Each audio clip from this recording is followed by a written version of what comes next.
벙커원 라디오. 지난 4년 동안 지하 세계에서 빡세게 굴러온 벙커원. 2016년 3월 볕과 술이 흐르는 땅 위로 이사갑니다. 충정로 9번 출구로 나와서 12걸음 만에 닿는 곳. 그곳이 새로운 벙커원입니다. 안녕하세요. 용산에서 가장 믿음 가는 조립 PC 전문업체 컴스테이션의 이경식입니다. 당장이라도 사용하고 있는 컴퓨터를 들어다 던지고 싶을 때, 그럴 때를 대비해 저희 컴스테이션이 용산 선인상가 21동 1층 130호에서 기다리고 있습니다.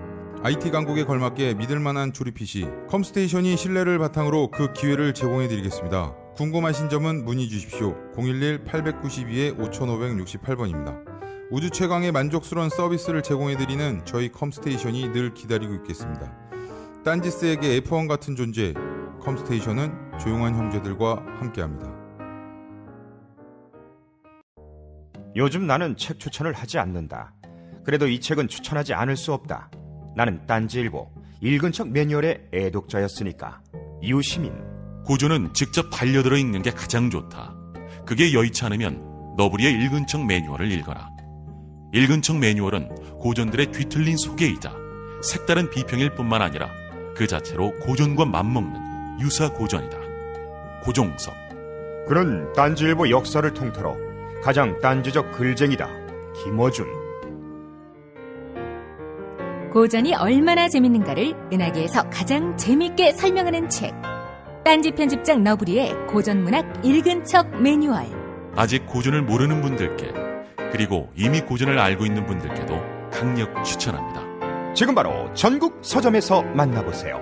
딴지 마켓에서 구입하는 분께는 저자 사인본을 배송해드립니다.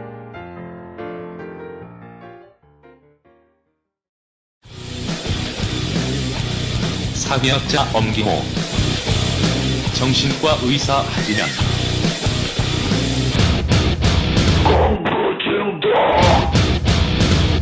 2016년 2월 12일 강연 일부.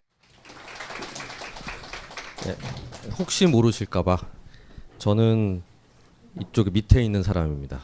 정신과 의사 하지현이고요. 여기 옆에. 예, 제가 이거 사진 찍을 때 똥물에도 파도가 있다고 나이가 적은 제가 밑으로 내려가야 되는데 전 이런 거 되게 중요시 여기거든요. 그래서 제가 밑으로 가야 된다 했는데 왔는데 저는 시간 강사하고 있고요. 저는 교수가 아니에요. 시간 강사예요. 시간 강사하고 있고, 어떤 사람은 사회학 가르친다 그러고 어떤 사람은 문화의학 가르친다는데 저도 잘 모르겠는데 이것저것 다 하고 있는 엄교라고 합니다. 반갑습니다.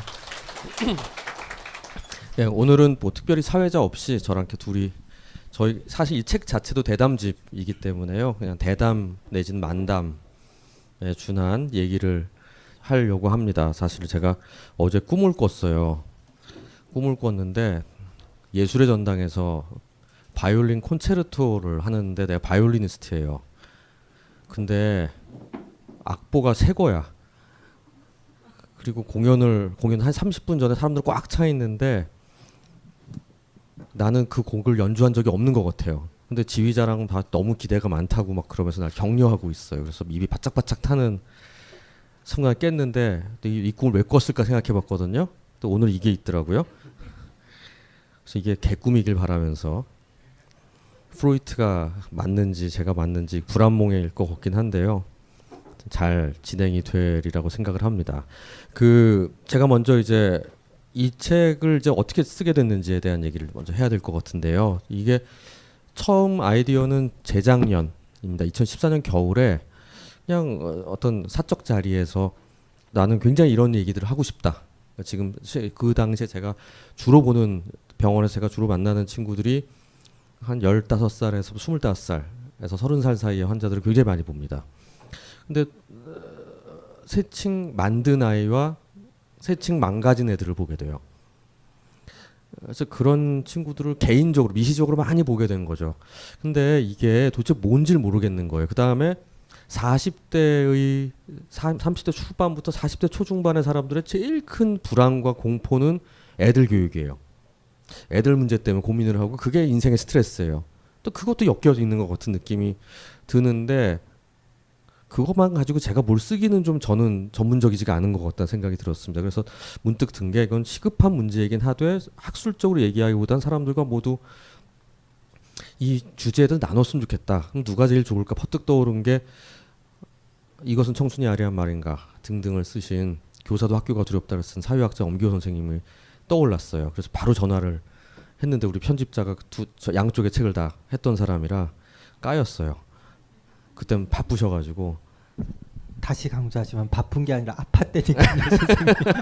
아팠다고 예. 몇 번을 얘기가 되게 맺히셨나봐요. 할 때마다 얘기를 하잖아요. 제가 계속 강조하는데 예, 아프셔서 어쩔 수 없이 못하시게 됐다고 했는데 하여간 몸을 추스리고서는 작년 여름에 8월 한 말부터 한 4번 정도 긴급히 만났습니다. 9월 말 정도까지 한 4번을 2주 간격으로 4번 정도 아주 치열한 토론을 한 내용물이 이 책이고요.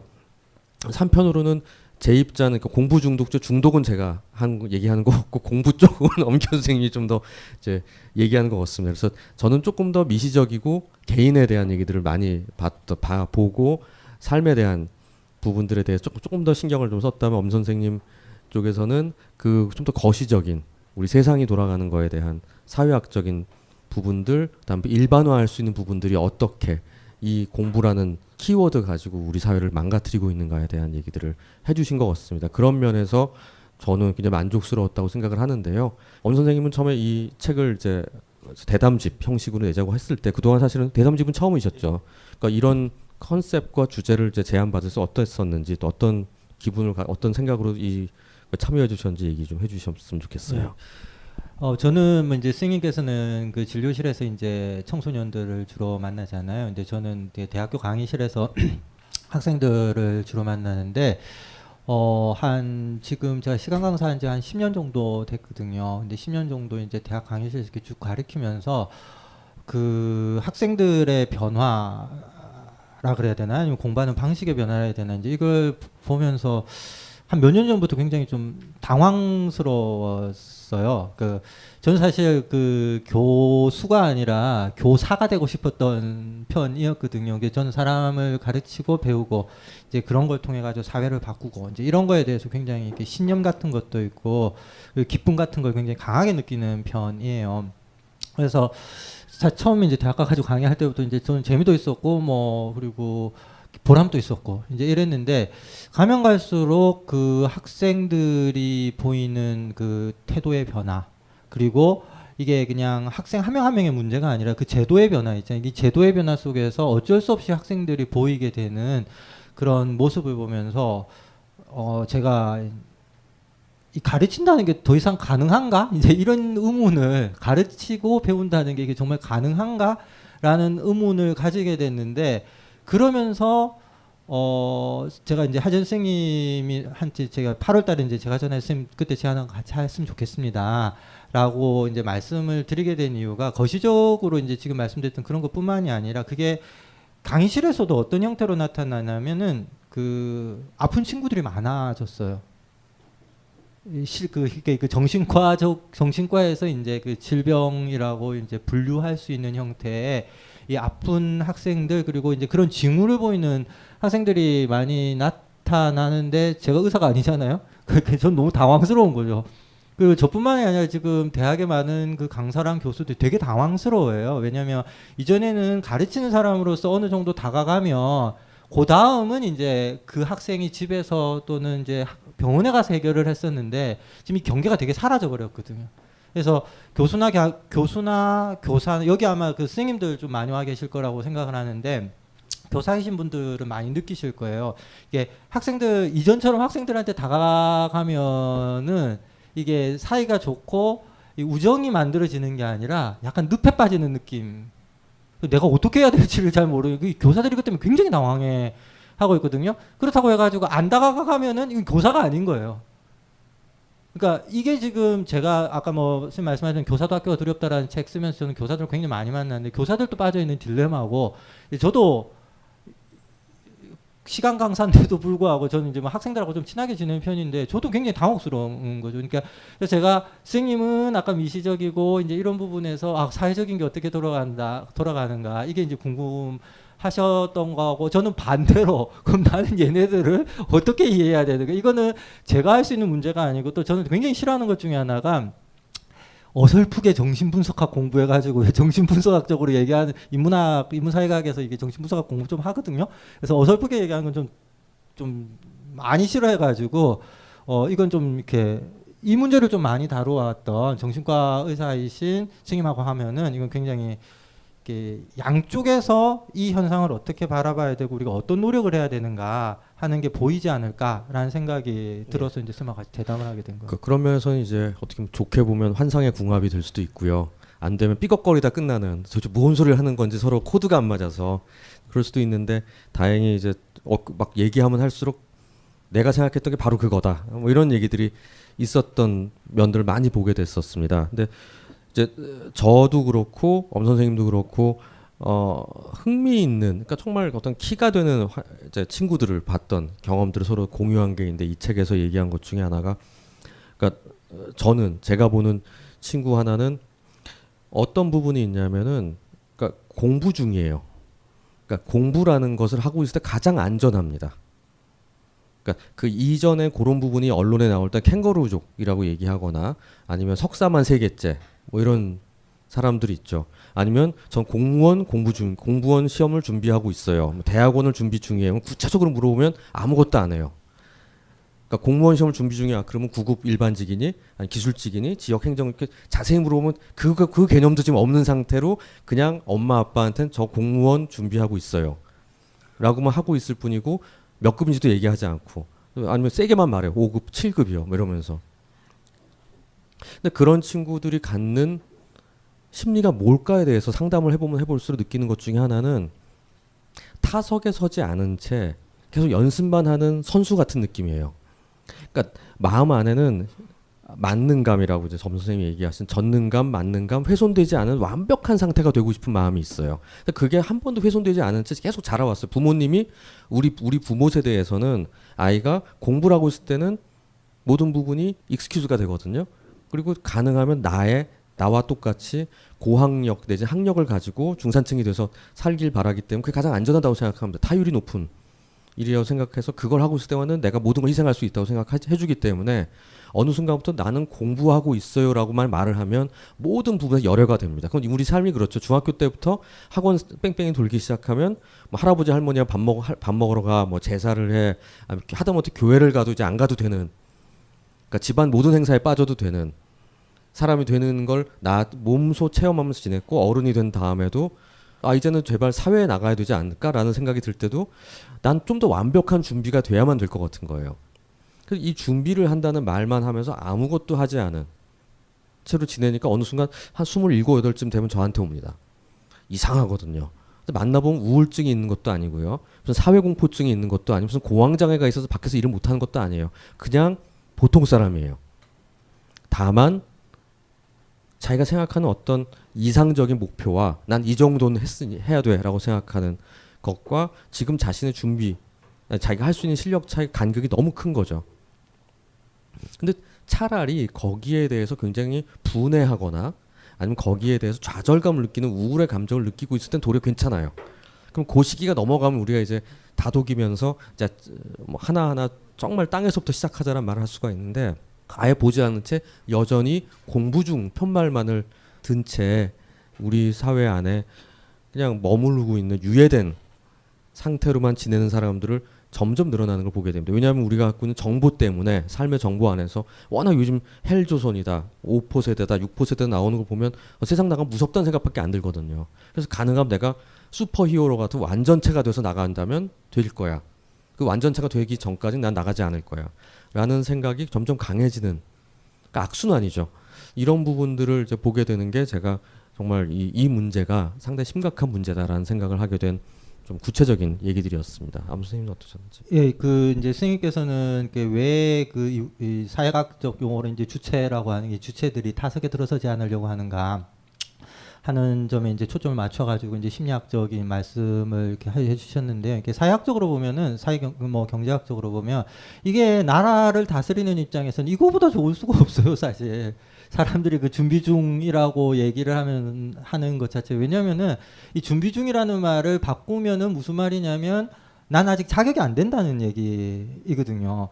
근데 이게 과거의 자본주의가, 과거도 아니죠. 한 뭐 20, 30년만 하더라도 자본주의가 가지고 있는 가장 큰 거는 이제 노동력을 재생산하는 거잖아요. 그래서 어떻게든 놀고 있는 인간을 데려다가 놀면 안 된다. 넌 일을 해야 된다. 이제 이렇게 해가지고 강제로 막 그 일할 수 있는 몸, 일할 수 있는 정신, 이런 걸 만들려고 하는 게 이제 자본주의의 가장 큰 목적이었다면, 사실 그 한국에서 이제 1997년 그 IMF 경제 위기랑 그다음에 그 이후로 지금 일자리 문제 되게 심각하잖아요, 그죠? 그러니까 지금 제가 보기에는 한국의 전지구조로 마찬가지인데, 한국의 자본주의는 일자리를 만들 의사도 능력도 없어요.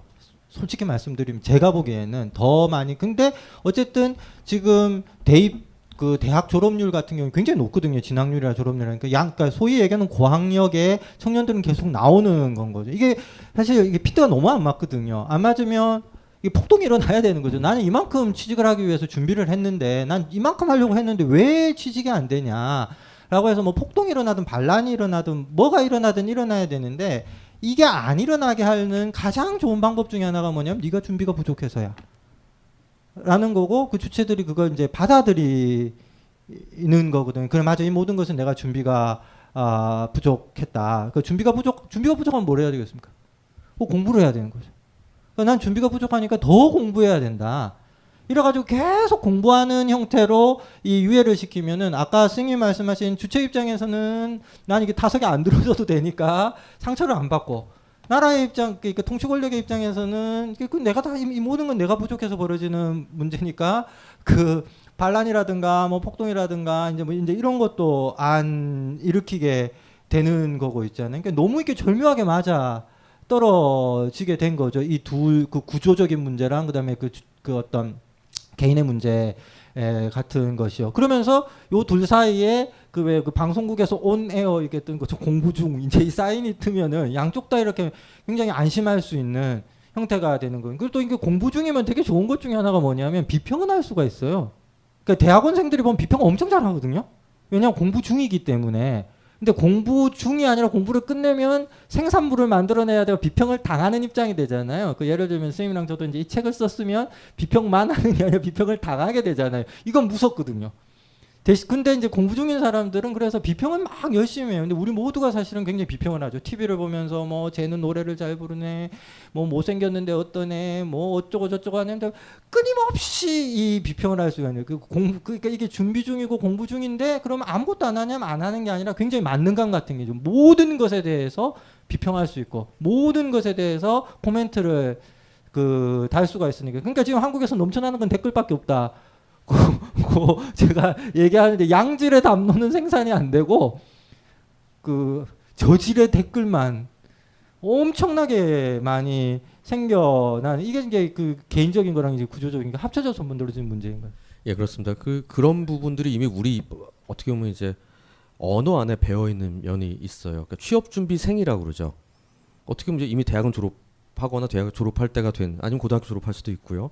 취업 준비인이 아니라 학생이라는 의미로, 그러니까 반인 1인분이 아니라고 이미 사회에서 규정을 해버리고 모든 사람이 전 취준생이에요 라고 얘기를 합니다. 공시생이에요. 그 다음에 인턴.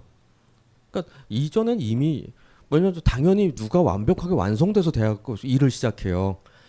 다만 그 보수를 적게 받고 숙련도가 올라가면서 더 괜찮아지는 자리로 올라가는 건 원래 노동이라는 게 그런 것인데도 불구하고, 우리 사회는 어느 순간부터 취업준비생이 엄청나게 모든 걸 해와서 만전체가 돼서 와라, 내지는 인턴을 해가지고 인턴 동안 언제든지 불안정해서 잘릴지도 몰라, 그러니까 그동안 열정페이 갖고 일을 해라는 게 마치 단계별로 움직인다는 듯한. 그러니까 이전엔 수습사원이라는 건 있었죠. 근데 그거는 사원이었죠. 그 계급이 다른 사람이 같은 사원이지만 수습 기간 몇 개월이 지나면 이제 정말 사고를 치지 않는 한은 정직원이 돼요. 뭐 이런 단계였던 것과 너무나 다른 또 다른 계급들 그 계급을 만드는 것 중에 하나가 공부 중이든 너는 아직까지 학생이야. 이라는 그런 언어 자체가 우리가 만드는 면이 있다는 부분이 있고요. 이제 갑질만연 유통시장에 똥침을 날릴 때 딴지일보가 만든 신개념 마켓 딴지마켓. 판매자와 소비자 모두가 갑이 되는 상호 갑질주의, 원가를 후리지 않게 낮출대로 낮춰낸 합리적 가격.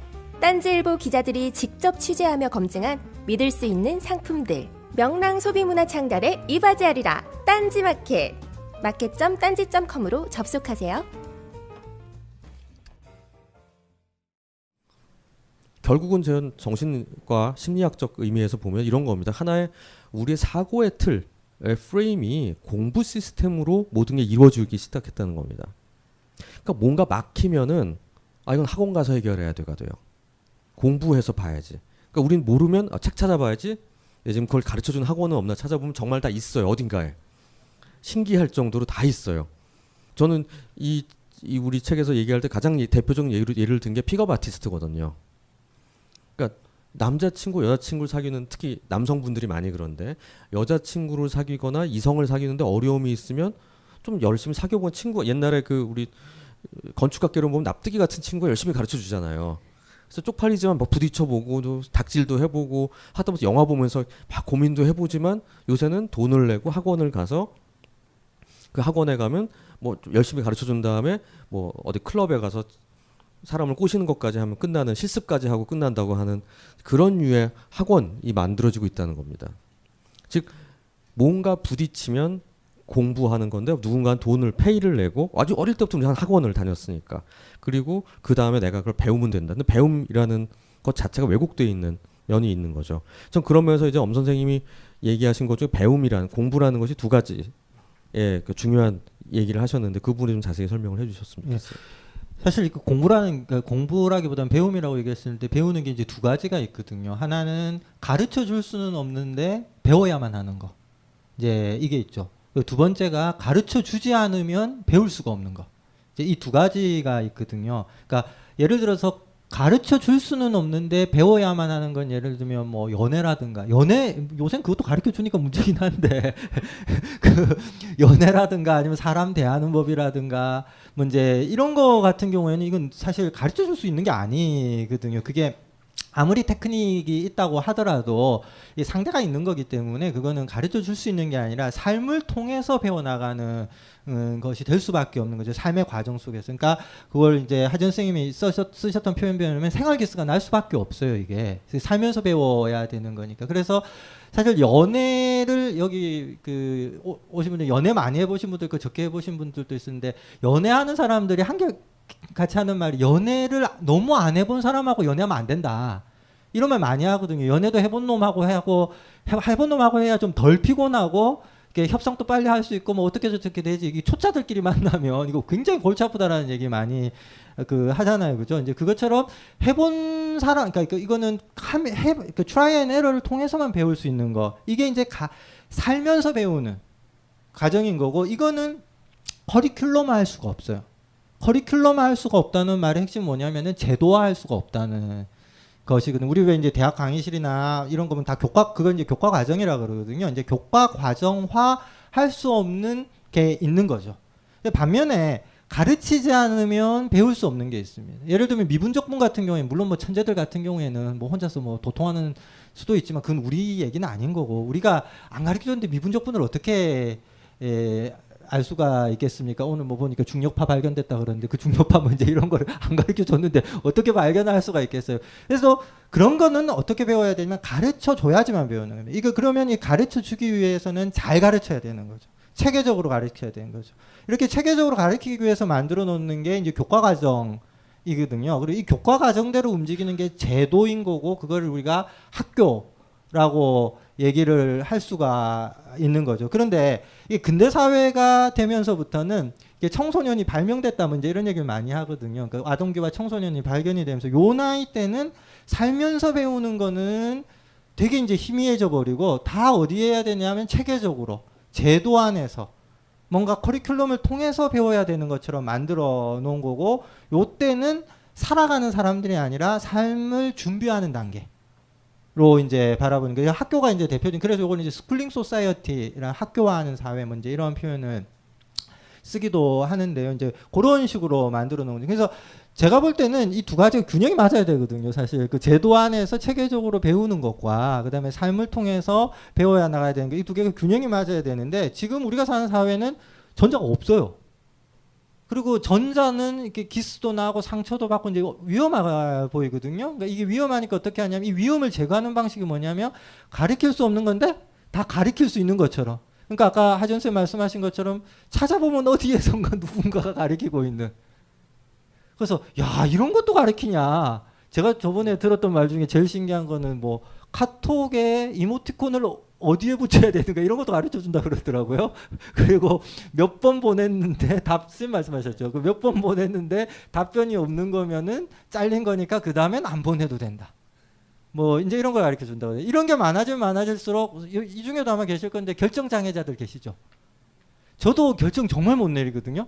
가면 갈수록 이제 결정 못 내리는 이유 중에 누군가가 가르쳐 주지 지도 지침을 하달하지 않으면은 이게 결정을 잘 못 내리는 거죠. 그러니까 그 결정을 못 내리니까 저도 약간 근데 아마 이 중에 저랑 비슷한 분들이 있으니까 물건 하나 사고 나면 혹시 내가 이걸 제 가격에 샀나 속지는 않았을까 해가지고 또 막 열심히 뒤져가지고 더 싼 거 발견되면 역시 나는 속았구나 분하다 뭐 이제 이러면서 쓰러지고 이제 이런 일들이 벌어지게 되는 거죠. 예, 그런 부분들이 이제 인데 결국 이제 학교라는 곳이 뭐 하는 공간인가에 대한 문제가 이제 들어오는 것 같아요. 그러니까 여러분들의 10대 때 학교를 돌이켜보면 물론 지옥이었다는 생각도 있겠지만 그때 뭘 배웠는지는 아마 기억이 하나도 안 나실 겁니다. 하지만 그때 뭐 친구랑 뭐 땡땡이 치고 뭐 야간 자율학습을 가지 않고 땡땡이 치고 극장에 갔던 뭐 성인 영화를 봤던 기억이라든지 아니면 친구의 연애 경험을 밤새 들어줬던 기억이라든지 아니면 황인영의 영팝스를 들으면서 뭐 거기 내가 쓴 게 엽서에 나왔다 너무 좋아했던 기억이라든지 이런 것들은 신기하게 많이 있어요. 아니면 누군가 갈등이 생겼는데 그 갈등을 괜히 우리끼리 고민 상담해주고 들어주고 뭐 이러면서 내가 풀으면서 어땠는지 이런 기억들은 굉장히 생생하게 있을 겁니다. 그게 이제 사회성이 길러지는 과정이라고 할 수 있을 거예요. 아마 학교라는 공간에 같은 또래 아이들이 모여 있으면서 축구도 하기도 하고 싸우기도 하고 그다음에 리더십 반장 같은 것도 하기도 하고 관장은 있지만 숨어있는 1인자가 있기도 하고 자기가 되게 어떻게 처신을 해야지 여기서 안전하게 살 수 있나를 뭐 알아보기도 하고 뭐 이런 잉여의 시간 안에 사회적 지금 엄 선생님이 얘기한 부분으로 치자면 가르칠 수는 없지만 익혀야 하는 것들을 몸소 익히는 것들이 있었어요. 근데 이건 당연히 집이라든지 동네라든지 학교에서 이렇게 쉬는 시간과 잉여 시간 속에 익히면 되기 때문에 절대 커리큘럼 안에 들어가 있지가 않았습니다. 그런데 문제는 지난 20년 사이에 우리나라의 교육이 지독해지면서 이 공부의 압력이라는 게 강해지면서 그런 것들을 할 시간이 없어지게 됐다는 겁니다. 그러니까 학교 시간 속에서도 애들끼리는 핸드폰하고 놀러는 뭐 놀들 시간이 없고 끝나고 나면 다 같이 학원으로 뿔뿔이 흩어져야 되고 그러니까 꿋꿋이 사교육을 안 시키던 분이 학원을 보내길래 왜 의지를 꺾었나요? 그랬더니 같이 놀 애가 없어서 보낸다고. 동네 놀이터에 나와 있는 한 명도 없기 때문에 할 수 없이 학원 왔다 갔다 하면서 놀고 친구라도 학원에서 사귀면은 집에 와서 놀 수가 있어서 애 왕따 안 시키려고 보낸다는 분들도 보게 되거든요.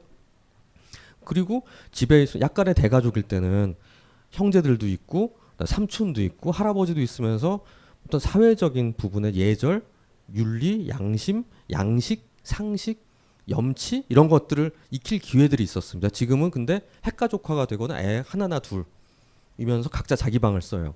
그런 경우들 굉장히 많죠. 근데 이렇게 되면서 그런 것들을 자연스럽게 익힐 기회가 없어졌습니다. 근데 우리 사회의 학교라는 공간은 그건 당연히 집에서 배우거나 알아서 배우는 거지 우리가 왜 가르쳐?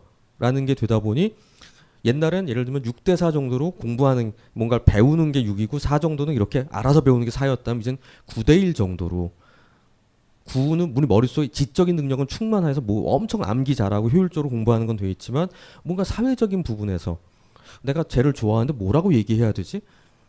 뭐 이것부터 어떻게 얘기를 해야 되는 거지? 라는 것에 아무런 지식도 없는 채 성인이 돼서 틱하고 세상에 나와버리는 사람들이 많아지기 시작했다는 겁니다. 그러니까 지금 아까 문자를 2번 보내는데 거절하면 아니라고 얘기해라 이게 어디서 나오는 거냐면 UCLA에서 만든 아스퍼거 그러니까 고기능 자폐라고 있거든요. 그러니까 자폐증 환자들을 위한 사회기술 훈련집이 있어요.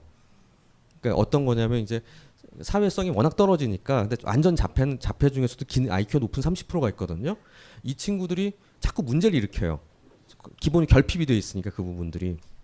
그래서 이 친구들에게 사회성을 길러주기 위해서 굉장히 세세하게 만들어 놓은 사회기술 훈련 가이드북이 있거든요. 그 매뉴얼 북인데 그걸 이제 한국어로 번역한 친구가 있어서 제가 강의를 한번 들었는데 굉장히 재밌더라고요. 왜냐하면 저는 자폐증 환자 그렇게 많이 보지 않지만 소아정신과 의사가 아니니까 제가 만나는 대학생들 보니까 이거 주고 싶은 거예요, 이 책을. 그리고 스토커라고 알려진 애들한테도 주고 싶은 거예요. 그러니까 내가 와가지고 데이트하다가 막 상처받았다고 와서 얘기한 친구 중에 하나는 내가 걔한테 83,000원 썼는데 어떻게 나한테 이럴 수가 있냐. 내가 83,000원이나 썼으면 막 세세하게 얘기하면 83,000원이나 썼으면은 지금쯤 나한테 뽀뽀도 해주고 손도 잡아줘야 되는 거 아니냐. 근데 왜 쟤는 나를 밉다고 그러고 내가 전화 뚝뚝 끊고 나는 발신자 제한을 시켜놓는 거냐. 그래서 내 집 앞에 찾아가서 따졌는데 그게 잘못한 거냐. 근데 그렇다고 이 친구가 무슨 사이코패스냐 아니면은 무슨 자폐증 아니에요. 그냥 대학생이야. 공부 잘하는 애예요. 공부를 좀 많이 잘해요. 그러니까 그런 사람들이 생기게 되는 게 어떻게 보면 이런 사회적 변화가 생기면서 공부라는 것 자체가 9대1로 되고 또 그 일을 해결할 방법조차도 또 공부로 해결하려는 그런 아이러니컬한 문제들이 생기게 되는 게 지금의 사회라는 부분이었습니다.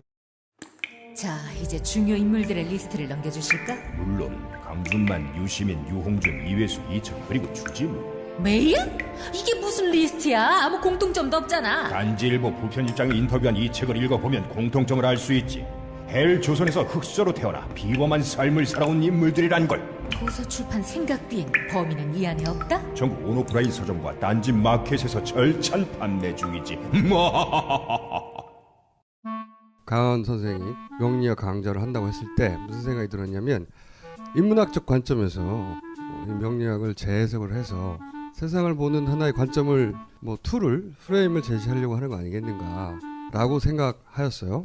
제가 받은 인상은 이겁니다. 이게 일종의 지도책이구나. 나를 찾아가는 내비게이션. 강원의 명리 운명을 읽다. 식신이 뭡니까? 차 먹는 거. 명리학 쉽구나. 도서출판 돌베개에서 나왔습니다. 우리는 생각했습니다. 실외는 가까운 곳에 있다고. 우리가 파는 것은 음료 몇 잔일지 모르지만 거기에 담겨있는 것이 정직함이라면 세상은 보다 건강해질 것입니다. 그래서 아낌없이 담았습니다. 평산네이처 아로니아 친. 지금 딴지마켓에서 구입하십시오. 네, 지금 선생님 말씀하신 것처럼 1대9로 해서 이제 살아가면서 배워야 될 스킬, 테크닉 같은 경우에는 거의 못 배우는 거잖아요. 그럼 나머지 9를 배우면 그거라도 잘하냐. 저는 정말 진짜 제가 사실 쌤하고 이제 책을 쓰게 된 가장 결정적인 계기가 있는데 그럼 구라도 잘하냐. 여기에서 제가 진짜 억장이 무너지고 가슴이 답답하고 나는 누구인가, 나는 여기 왜 있나. 제가 가끔씩 강의실에서 나오면서 그러거든요. 여긴 어디인가, 나는 누구인가. 그 멘붕이잖아요, 그죠? 그래서 이제 그런 생각을 할 때 이건 학생들을 비난하기 위해서 하는 얘기가 아니라요. 그 가르친 사람이 잘못도 있고 그 제도의 문제도 있는데 그게 왜 그러냐면. 그럼 나머지 그 구에서 배운 그 공부는 그럼 어떻게 되느냐? 그 공부를 통해서라도 그러면은 이 삶의 기술 또는 삶의 기술까지는 아니더라도 어떤 이 머리를 이렇게 이 지적 능력이라 그래야 되나? 이제 그런 거라도 이렇게 좋아져야 되는데 제가 그 기말에 이제 시험을 치고 해보면은 허무해요. 왜 허무하냐면은 그러니까 아까 선생님 말씀하신 대로 이렇게 그 배운다는 거는 두 가지로 구성되어 있거든요. 배우면 이제 익혀야 되거든요. 학습이잖아요, 그죠? 그래서 익혀가지고 그걸 내가 잘 다룰 수 있어야 돼요. 이게 가르쳐지 않는 것도 마찬가지고 가르쳐서 배우는 것도 그렇고 결국 궁극적인 목적은 내가 다룰 수 있느냐 없느냐의 문제가 되는 거예요. 인문사회과학이라면은 개념을 다룰 줄 알아야 되는 거고 자연과학이라고 하면 공식이라든가 아니면 이제 그런 걸 다룰 줄 알아야 되는 측정이라든가 이제 측정하는 방식 이제 이런 것들 다룰 줄 알아야 내가 어떤 그 산출을 해낼 수가 있잖아요. 이제 그렇다면 이제 저 같은 경우에 이제 인문사회학을 가르치는 학생들한테 개념을 가르쳐 주죠. 이제 개념을 가르쳐 주면은 저는 이제 수업 시간에 학생들이 토론 또 하게 하고 그 다음에 그걸로 이제 쪽을 또 쓰게 하고 이제 막 여러 개를 이렇게 해요. 그러면 짜증을 내는 친구들이 좀 가면 갈수록 많아집니다. 왜 짜증을 내냐면은 아는데 그 왜 자꾸 우리한테 토론을 시키는 귀찮게 그리고 이제 토론하다 보면 이제 말도 안 되는 소리도 들어줘야 되고 뭐 이제 그렇거든요. 그러니까 이제 짜증이 나는 거죠. 그래서 저는 그걸 뭐라고 표현하냐면은 매끄럽게 배워온 습관이 붙어 있어가지고요. 우리는 정말 학교에서 그리고 학원화된 거죠. 학교도 아니고 그래서 정말 매끄럽게 배우거든요. 이게 요약형으로 있잖아요. 이렇게 쫙 배우니까 이렇게 배우는 거죠. 그래서 PPT 통해서 배우고 하니까 시험 쳐가지고 하면 기가 막히게 잘 알죠. 뭐가 이렇게 탁탁탁탁탁 제가 항상 이제 하는데 이제 저처럼 이제 하면 이제 좋아하는 친구들도 있지만 짜증내는 친구가 많고 가면 갈수록 짜증내는 친구가 좀 많아지고 그래서 무서워요 가끔은. 아 이번 학기에 뭐 그러니까 요번 학기에 좀 웃긴 얘기 안 해도 요번 학기에 제 강의 계획서에는 적어놨어요. 성적에 관심 없는 학생들이 들어주길 바랍니다. 이렇게 미리 적어놨거든요. 이제 어쨌든 이제 그런데 그렇게 매끄럽게 배워온 게 이제 습관이 된 친구들이 되보니까 이제 싫어하죠. 이제 기말에 가가지고 저는 이제 시험 문제를 낼 때, 그러니까 뭐 그 개념에 대해서 써라, 설명하라 이런 식으로 안 해요. 안 하고 어떤 상황을 하나 제시를 해주면서 이 상황을 그동안 수업 시간에 배운 걸 가지고 한번 설명해봐라. 이제 이렇게 내는 거죠. 제가 첫 학기 때 냈던 시험이 뭐냐면 그때 이제 장기하가 처음 떴을 때였는데 장기하의 그 식은 커피 뭐 어쩌고저쩌고 하는 노래 있죠. 예? 네, 싸구려 커피, 식은 커피를 그 싸구려 커피 있잖아요. 그 노래를 틀어주고 그 다음에 이 노래가 왜 떴는지 그리고 왜 너네도 젊은이들인데 왜 젊은이들이 이 노래를 좋아하는지를 야부리 풀지 말고 수업 시간에 배운 개념을 가지고 써봐라. 이제 이렇게 시험 문제 제가 보통 이제 그렇게 식으로 이제 시험 문제 내고 그러니까 저는 그 전화 찬스도 써도 돼요 학생들이. 왜냐하면 뭐 저기 그 뭐 전화 찬스 해가지고 뭐 알 수 있는 문제가 아닌 거잖아요. 이게 그랬는데 이게 제가 좀 전에 말씀드렸던 것처럼 첫 학기 한 10년 전에 그러면 학생들에도 막 좀 많이 잘 써내는 편이었는데 가면 갈수록 정말 이렇게 한 학기 동안 내가 뭐 했나 이런 느낌이 드는 것 있잖아요. 그래서 제가 이제 최근에 깨닫게 된 게 뭐냐면은 이게 1대9 사진쌤이 얘기했는데 1대9로 공부를 한다고 했었을 때 그동안 이 학생들이 공부를 한 게 아니라 이거 공부를 한 게 아니구나. 그럼 뭘 한 걸까? 엄교가 공부한 걸 구경했구나. 이게 요즘 제가 내린 결론이에요. 솔직히 말씀드리면 저는 이 자리에 오신 분들도 그 정신과에 굉장히 유명한 하지연이라고 하는 선생님과 엄교가 공부한 걸 이제 죄송합니다 이렇게 표현해가지고 구경하고 돌아가는 경우들이 많이 있는 거. 그래서 제가 이 책에 그 서문에 쓴 게 학생들이 내가 공부한 걸 구경하고 다면서 야 엄교 진짜 말 잘한다. 야 엄교 진짜 기상천외 흡족해. 뭐지 이러면서 이제 돌아가는 순간 제가 강의실에 깨달은 게 난 똑똑한 원숭이구나. 그냥 강의실이라는 데 앉아서 똑똑한 원숭이. 그러고 나니까 그 다음부터 강의가 싫어지더라고요. 사실은 저는 이 공부 중독이라고 하는 데서 우리가 다시 한 번 더 생각해 봐야 되는 게 이제 이런 부분. 그렇게 공부 중독을 계속 하면서 구경하고 다니는 거에 대한 것 있잖아요. 그리고 이제 저는 이제 선생님한테 선생님 이 부분 문제는 좀 더 저보다 많이 얘기하셨어요. 이런 공부 구경 중독 내지는 공부를 통해 가지고 삶을 면피하려고 하는 게 특징적으로 이 486의 중산층들한테서 많이 나타나는 현상이에요. 제가 중산층한테 큰 관심이 없는 관계로 이 대담을 할 때도 선생님이 주로 중산층 이제 자녀들을 많이 만나고 하시니까 선생님이 중산층에 대해서 좀 많이 말씀하셨으니까 좀 얘기를 해주시면 좋을 것 같아요. 그래요. 그 전에 이제 저는 그 선생님 수업하는 얘기를 들으면서 제일 재밌었던 것 중에 하나가 한 2시간 3시간짜리 수업을 도로 토론식으로 하면 소그룹 토의도 했다가 서로 막 말도 시키고 그러면 나중에 어떤 친구와는 불평을 하는 사람이 있다고 해서 너무 재밌었습니다. 어떤 얘기였냐면 왜 선생님은 답을 알고 있으면서 이 토론, 오늘 얘기할 거리에 대해서 너는 답을 알고 있으면서 치사하게 안 가르쳐주고 3시간 동안 우리 뺑뺑이를 돌리냐. 화가 난다. 그러니까 한편으로 왜냐하면 인강 들으면 쫙쫙쫙쫙 1, 2, 3, 4 외우세요 다 가르쳐주는 정말 멋진 선생님들만 봤었는데 처음으로 뭔가 선생님은 계속 절대 안 가르쳐주면서 약을 올리고 더 생각해봐 그러고 더 생각할 게 없고 짜증이 나는데 자꾸 말을 시킨단 말이에요. 20곡에 한다고 저보고 있잖아요. 그게 저는 이제 그 부분에서 딱 느낀 게 뭐냐면 그 디투어란 단어가 돌아가기를 못 참는 거예요. 우리 가끔 그럴 때 있지 않습니까? 그 보통 때는 차로 쓱 지나가던 길을 시간 여유가 있어서 걸어서 골목길로 쓱 걸어갈 때 보면은 못 보던 데를 볼 때가 많죠. 아 요즘 동네가 미장원이 새로 생겼네. 뭐 이렇게 볼 때도 요즘 이 동네 카페들이 들어오네. 뭐 이런 걸 보면서 새로운 생각들을 할 때가 있는데 차를 타고 쑥 지나가 보면 제일 빠른 길 큰 길로만 다니면 우리가 그걸 아무것도 볼 수가 없어요. 그런 대표적인 게 요즘 학생들이 많이 한 네일로라는 거 있습니다. 그 기차 타고 닷새 정도 타고 유레일 패스 같은 게 한국에도 생겨가지고요. 한 5일 정도, 5, 6만 원 정도 내면은 무제한으로 기차를 타는 게 생겨가지고 제가 4, 5년 전부터 그걸 알아가지고 제 환자들을 정말 다 그거 보내라고 엄마한테 막 제발 좀 보내라고 했던 그 재미 보고 좋아하는 친구들도 있었는데 전 재밌어가지고 요즘 춘천 가서 순천 같은 데 가서 뭘 먹을까 쳐보면 다 누리로 하는 엘박이 올린 거 가득해요. 근데 거기에 뭐가 있냐면 몇 시 기차를 타고 어디 내려가지고 어느 식당에 가서 뭘 먹어야 된다.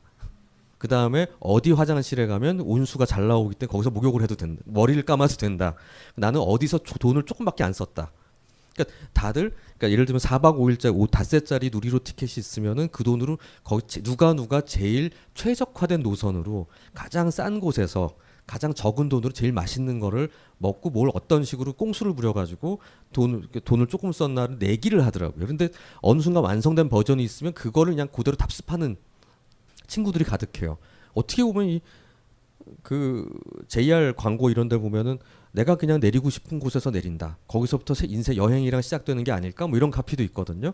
저 같으면 누리로라는 것 자체가 정해진 무슨 패키지를 가는 게 아니면 생각나는 대로 움직여도 될 것 같은데 이 친구들은 어느 순간 자기가 생각한 삶의 방식은 최적화된 가장 효율적인 그리고 경쟁 그런 방식으로까지 이게 침투해가는 면들을 보는 게 제가 참 흥미롭게 본 부분 중에 하나였습니다. 선생님 지금 말씀하시니까 갑자기 생각했는데 제가 한 달 전에 이제 오키나와를 갔다 왔는데요. 이제 저랑 같이 한 친구랑 이렇게 둘이 갔는데 우리가 둘이 이제 비행기를 타고 난 다음에 뭐라 그랬냐면 야 근데 우린 어디로 가는 거냐? 오키나와로 가긴 가는데 그래도 최소한 뭐 저기 교통수단이 어떤지는 알고 가야 되는 게 아닐까 그랬더니 그러면서 둘이 한 말이 뭐 공항에 내리면 그 뭐 있잖아요 그 공항에서 나눠주는 거 그 관광 안내도 그 친구가 이제 일본어를 전 일본어 조금밖에 못하는 그 친구 좀 잘하거든요. 그랬는데 우리 둘 아까 이제 3자리였는데 우리 옆에 있던 분이 그 가이드북 있잖아요. 그걸 갖고 있더라고요. 그걸 발견하는 순간에 저랑 같이 갔던 눈을 반짝반짝 빛내더니 계속 옆에서 호시탐탐 노리다 그분이 싹 잘 나가니까 저기 잠깐만 읽어봐도 될까요? 그래가지고 막 이제 좀 읽어보더라고요. 그러면서 내릴 때 어떠냐 그랬더니 모든 걸 다 알았어. 그러면서 어디를 가면 되고 뭘 하면 된대. 그러면서 모든 걸 다 알았어. 이제 그러고 그 내렸어요. 근데 또 이제 우리는 뭐 별로 이렇게 준비한 게 없으니까 거기서 이제 그 받아가지고 이제 뭐 진짜 디투어를 하는 건 거죠. 근데 대부분 저는 사실 여행을 굉장히 많이 한 편이거든요. 그 국제연대 운동 하고 나가지고 그 하고 했기 때문에 여행을 많이 한 편인데 그래서 저는 어디를 갈 때 뭐 이렇게 그렇게 별로 이렇게 조사하거나 이렇게 안 해요. 왜냐하면 대충 가면 다 있거든요. 공항 가면은 뭐 교통부터 시작해서 다 있고 물으면 어지간한 건 다 답해줘요. 근데 제가 그런데 가가지고 이렇게 그 네이로 얘기한 것처럼 보면 이건 여행이 아니에요.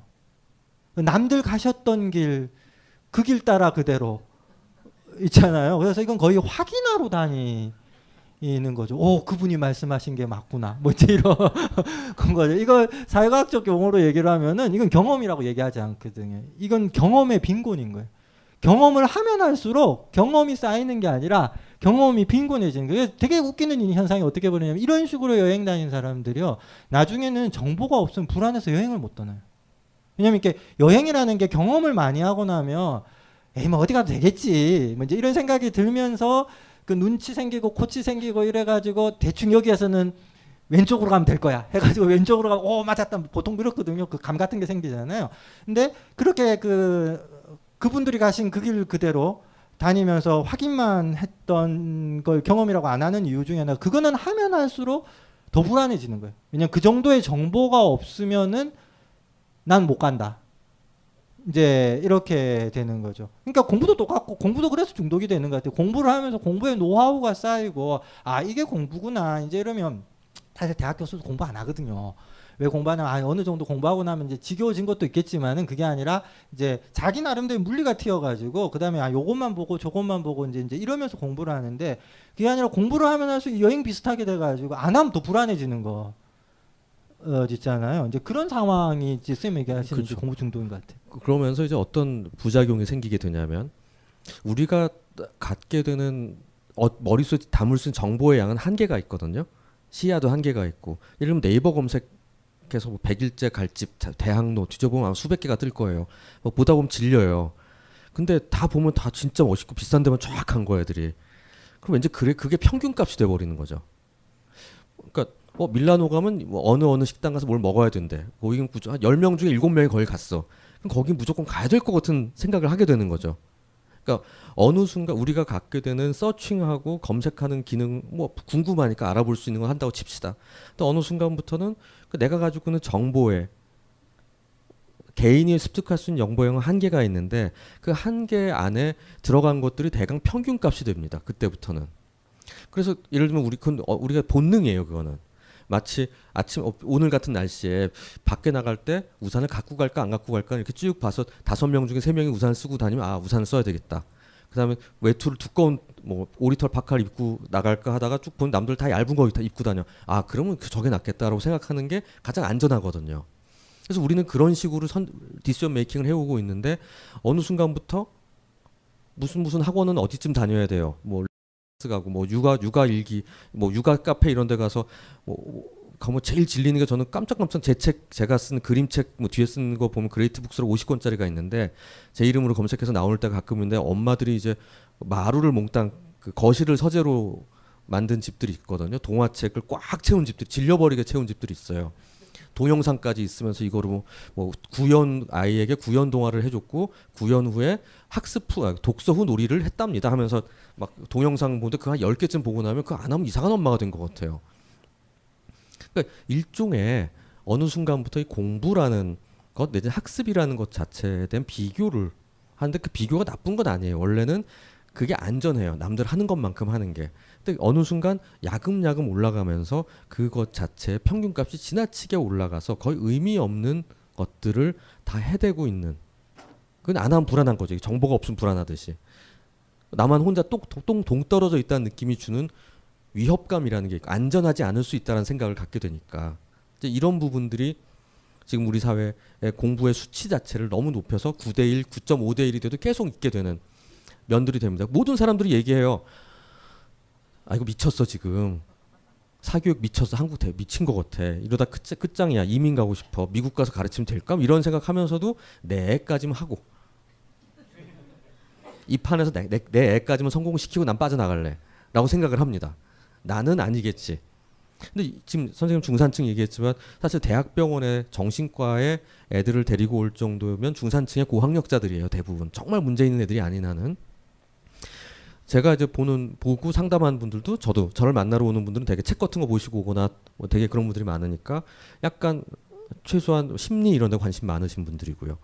이런 분들이 갖는 특징들을 이제 오늘 보면 중산층에 대한 얘기를 잠깐 하면, 왜 이 공부 중독이라는 사회가 만들어지는가, 제일 큰 원인은 486 세대라고 얘기한 지금 약 60년생부터 75년생 사이라고 저는 원흉들이라고 생각을 합니다.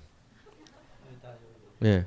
그러니까 이 세대는 어떤 특징을 가진 단군 이래 처음으로 자기 부모보다 잘 살고요, 자기 자식들보다도 잘 살 사람들이에요. 근데 그게 자기가 잘나서 그러냐, 그게 아니라는 걸 모르고 자기가 잘나서 그랬다고 생각해요. 대부분이 예를 들면 고시대 세대가 뭐 예를 들면 90년 정도부터 이제 돈을 벌기 시작했겠죠. 그때가 이제 분당이 이제 나오기 시작하고, 아파트도 쉽게 분당 일산 생기면서 어렵지 않게 30대 중반이면 대략 집을 구하거나 뭐 살 수가 있었고요. 90년 중반까지만 해도 양질의 일자리라고 할 만한 게 한 230만 50만 개 정도였고요. 대졸자가 200만 명 미만이었습니다. 그러니까 그냥 옛날 새칭 이제 지금 젊은 세대들이 우리 세대를 욕할 때가 2.0을 자랑하더라. 성적 2.0인데 현대 갔어. 뭐 이런 사람들. 삼성 놀다가 갔는데 뭐 갈 때 귀찮아서 삼성 넣었더니 들어오라 그러던데 뭐 이런 얘기들을 어른들이 한단 말이에요. 죽이고 싶죠. 근데 그땐 그럴 수가 있었다는 거예요. 그리고 우리 사회 자체가 팽창할 때였죠. IMF 맞기 전까지는. 또 IMF 맞아 잠깐 쓰러졌지만 또 그 다음에 꽤 올라갔단 말이 2010년도까지는 7, 8년도까지는 우리 사회 자체가 꽤 성숙하는 시기에 우리는 프리라이딩을 한 겁니다. 그렇기 때문에 우리가 그러니까 성취라는 걸 할 수가 있었고요. 성공의 경험을 했는데 상당수의 사람들 즉 그때가 대학 대졸자가 30% 세대거든요. 저희가 지금 85% 세대고요. 30% 세대 입장에서 보면 괜찮거든. 그러니까 자기가 공부 잘할 수 있다고 생각해요. 공부만 특히 계룡남 세계가 되는 그래서 중산층 사무직과 전문직이라는 개념이 생기는데 하물며 여기에 누가 끼어들게 되냐면 자영업자이거나 아니면 노동자들조차도 보면 돈이 내가 비록 설렁탕 집을 해서 돈을 많이 벌었다 하더라도 빌딩 임대업을 하더라도 이건 존경받는 자리 같지는 않은 거예요. 그러니까 내 애도 이런 자리를 보냈으면 좋겠어요. 그래서 다 집어넣어. 그러니까 어느 순간부터 이 30%를 위한 그러니까 1대1로만 내려가도 지금은 들똥말똥할 자리에 3배의 인원들이 몰리게 됐는데 지금은 230만 개 자리는 점점점 이런 류의 전문직과 사무직의 자리는 줄어들고 있습니다. IT의 영향으로 인해서 점점점 줄어드는 데 비해서 그 사람들 들어오겠다는 사람들 많아지고 다음에 김영삼 정권 때 대학 자율화를 만들면서 대학은 엄청나게 늘어났어요. 그러니까 대학을 나왔어요라는 게 아무 의미가 없어지는 세계가 되면서 그럼 내가 거기서 경쟁력 갖기 위한 방법은 뭘까? 그럼 내가 생각할 때 열심히 하면 되는 거거든요. 공부하는 방법 열심히 최선을 다해서 해라. 그러니까 뭔가 더 하면 돼 남들보다. 근데 이런 식의 악순환에 빠지게 되는 게 중산층이 가지고 나 성공했는데 내가 성공한 방법을 내 애들한테도 하면 될 거야. 근데 왜냐면 그게 가장 안전하고 확실한 방법이라고 생각해. 왜냐하면 10명 중에 7명은 이거를 먹고 살았거든요. 하지만 내가 사업을 했어. 내지는 장사를 했어. 하는 건 100명에 1명이 성공한단 말이죠. 서태지와 아이들, 서태지 공고 나왔으니까 얘도 성공할 거 아니야? 라고 생각하지만 서태지는 학교를 중퇴한 몇만 명 중에 1명이거든요. 거기에 비해서 그냥 상위권 대학을 나온 사람이 살아가는 방법은 그냥 그나마 가장 안전한 방법. 일종의 보험을 드는 느낌으로 그 공부를 하게 된다는 게 지금 그 재생산을 모두가 그걸 성공한 사람뿐만이 아닌 사람조차도 이 사회를 짱을 보니까 그렇단 말이에요. 그게 재생산되고 권력을 가진 사람, 오피니언 리더, 정부, 언론에 있는 사람 다 같은 식으로 자라는 사람들이니까 그게 맞다는 것들이 우리 속에 세뇌가 된 신화와 같이 근데 세뇌가 됐지만 그게 팩트가 아니고 이제는 신화거든요. 근데 그 신화 안에 우리가 공부라는 것 안에 푹 빠지게 된 세상이 됐다고 생각합니다.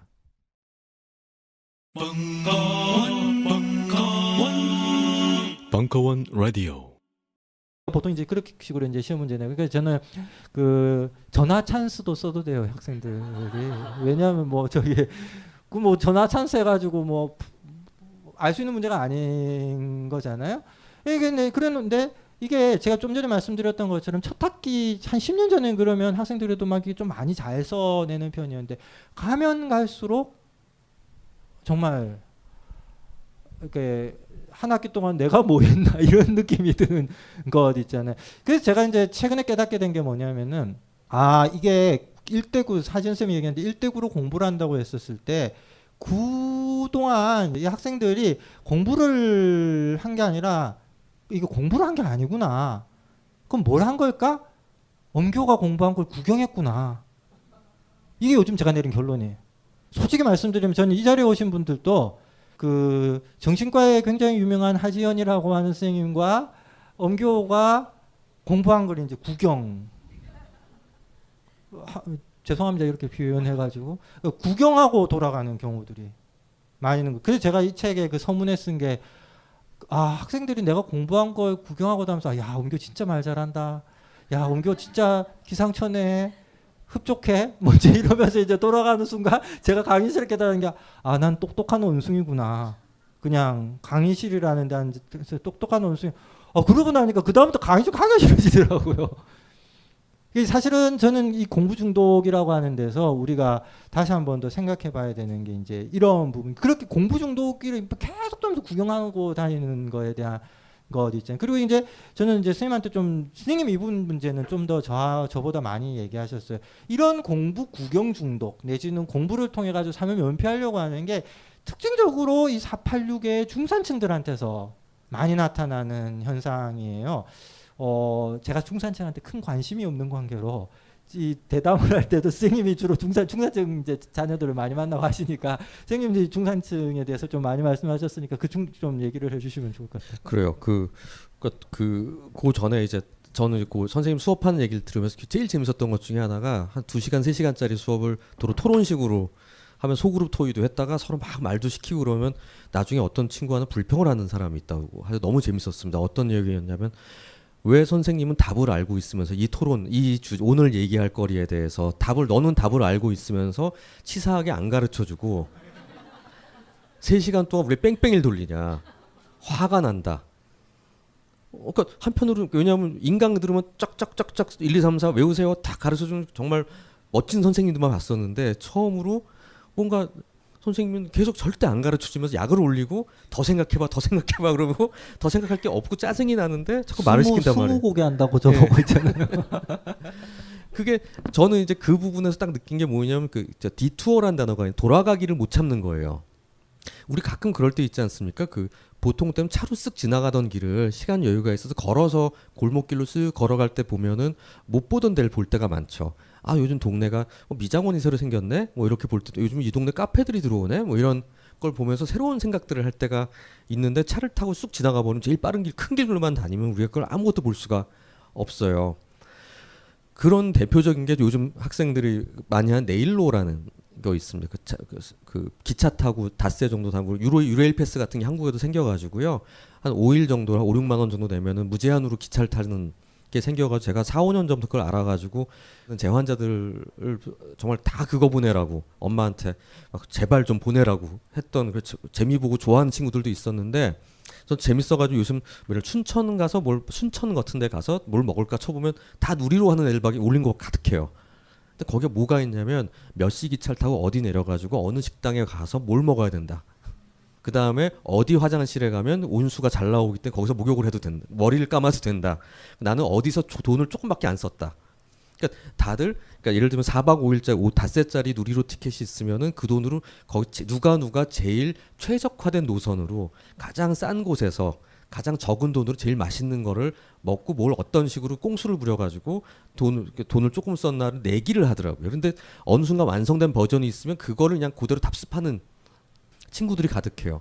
어떻게 보면 그 JR 광고 이런 데 보면은 내가 그냥 내리고 싶은 곳에서 내린다. 거기서부터 인생 여행이랑 시작되는 게 아닐까? 뭐 이런 카피도 있거든요. 저 같으면 누리로라는 것 자체가 정해진 무슨 패키지를 가는 게 아니면 생각나는 대로 움직여도 될 것 같은데 이 친구들은 어느 순간 자기가 생각한 삶의 방식은 최적화된 가장 효율적인 그리고 경쟁 그런 방식으로까지 이게 침투해가는 면들을 보는 게 제가 참 흥미롭게 본 부분 중에 하나였습니다. 선생님 지금 말씀하시니까 갑자기 생각했는데 제가 한 달 전에 이제 오키나와를 갔다 왔는데요. 이제 저랑 같이 한 친구랑 이렇게 둘이 갔는데 우리가 둘이 이제 비행기를 타고 난 다음에 뭐라 그랬냐면 야 근데 우린 어디로 가는 거냐? 오키나와로 가긴 가는데 그래도 최소한 뭐 저기 교통수단이 어떤지는 알고 가야 되는 게 아닐까 그랬더니 그러면서 둘이 한 말이 뭐 공항에 내리면 그 뭐 있잖아요 그 공항에서 나눠주는 거 그 관광 안내도 그 친구 이제 일본어를 전 일본어 조금밖에 못하는 그 친구 좀 잘하거든요. 그랬는데 우리 둘 앉고 이제 3자리였는데 우리 옆에 있던 분이 그 가이드북 있잖아요. 그걸 갖고 있더라고요. 그걸 발견하는 순간에 저랑 같이 갔던 눈을 반짝반짝 빛내더니 계속 옆에서 호시탐탐 노리다 그분이 싹 잘 나가니까 저기 잠깐만 읽어봐도 될까요? 그래가지고 막 이제 좀 읽어보더라고요. 그러면서 내릴 때 어떠냐 그랬더니 모든 걸 다 알았어. 그러면서 어디를 가면 되고 뭘 하면 된대. 그러면서 모든 걸 다 알았어. 이제 그러고 그 내렸어요. 근데 또 이제 우리는 뭐 별로 이렇게 준비한 게 없으니까 거기서 이제 그 받아가지고 이제 뭐 진짜 디투어를 하는 건 거죠. 근데 대부분 저는 사실 여행을 굉장히 많이 한 편이거든요. 그 국제연대 운동하고 나가지고 하고 했기 때문에 여행을 많이 한 편인데, 그래서 저는 어디를 갈 때 뭐 이렇게 그렇게 별로 이렇게 조사하거나 이렇게 안 해요. 왜냐하면 대충 가면 다 있거든요. 공항 가면은 뭐 교통부터 시작해서 다 있고, 물으면 어지간한 건 다 답해 줘요. 근데 제가 그런데 가가지고 이렇게 그 네이로 얘기한 것처럼 보면 이건 여행이 아니에요. 남들 가셨던 길, 그 길 따라 그대로 있잖아요. 그래서 이건 거의 확인하러 다니는 거죠. 오, 그분이 말씀하신 게 맞구나. 뭐 이제 이런 건 거죠. 이걸 사회과학적 용어로 얘기를 하면은 이건 경험이라고 얘기하지 않거든요. 이건 경험의 빈곤인 거예요. 경험을 하면 할수록 경험이 쌓이는 게 아니라 경험이 빈곤해지는 거예요. 되게 웃기는 현상이 어떻게 벌어지냐면, 이런 식으로 여행 다니는 사람들이요, 나중에는 정보가 없으면 불안해서 여행을 못 떠나요.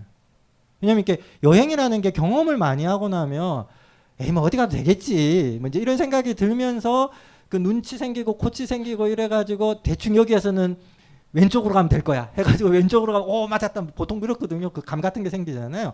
근데 그렇게 그분들이 가신 그 길 그대로 다니면서 확인만 했던 걸 경험이라고 안 하는 이유 중에 하나, 그거는 하면 할수록 더 불안해지는 거예요. 왜냐면 그 정도의 정보가 없으면은 난 못 간다. 이제 이렇게 되는 거죠. 그러니까 공부도 똑같고, 공부도 그래서 중독이 되는 것 같아요. 공부를 하면서 공부의 노하우가 쌓이고, 아 이게 공부구나 이제 이러면, 사실 대학 교수도 공부 안 하거든요.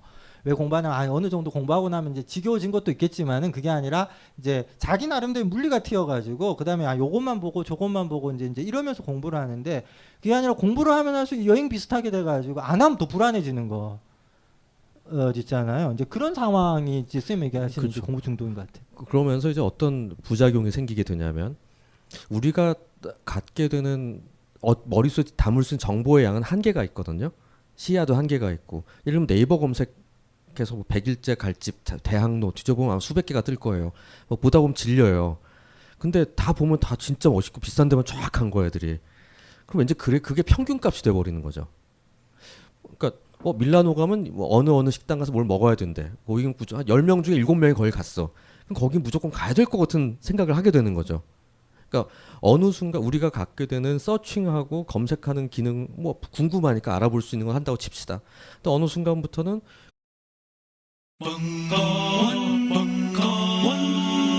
벙커원 라디오.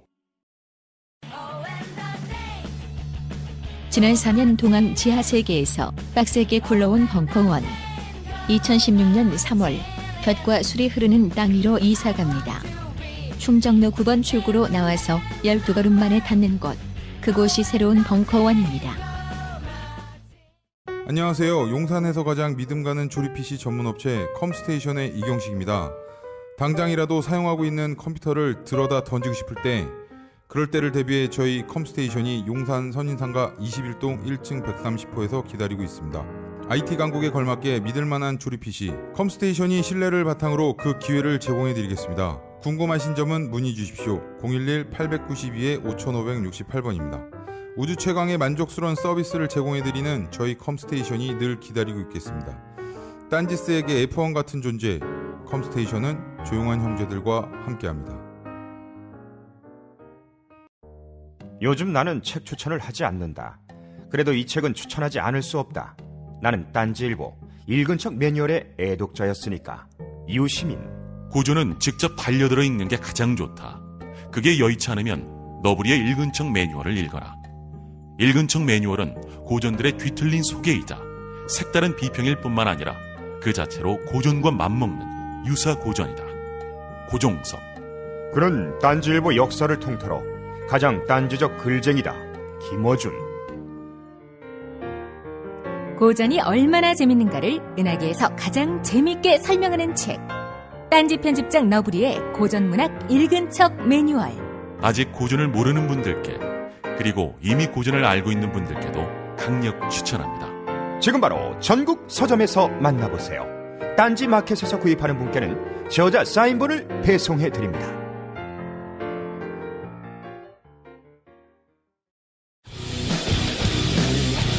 사회학자 엄기호, 정신과 의사 하진현.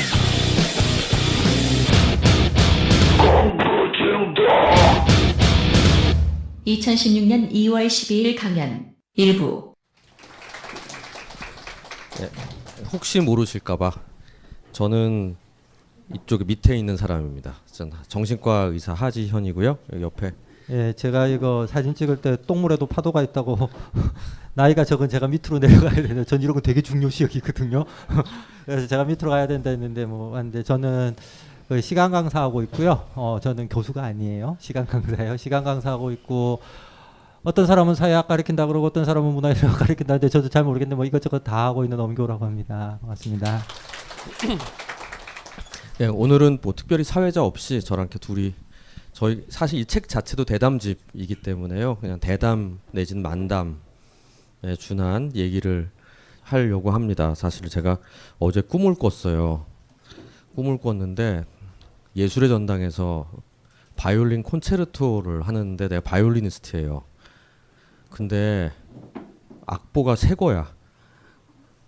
그리고 공연 한 30분 전에 사람들 꽉 차 있는데 나는 그 곡을 연주한 적이 없는 것 같아요. 근데 지휘자랑 다 너무 기대가 많다고 막 그러면서 날 격려하고 있어요. 그래서 입이 바짝바짝 타는 순간 깼는데 이 꿈을 왜 꿨을까 생각해봤거든요.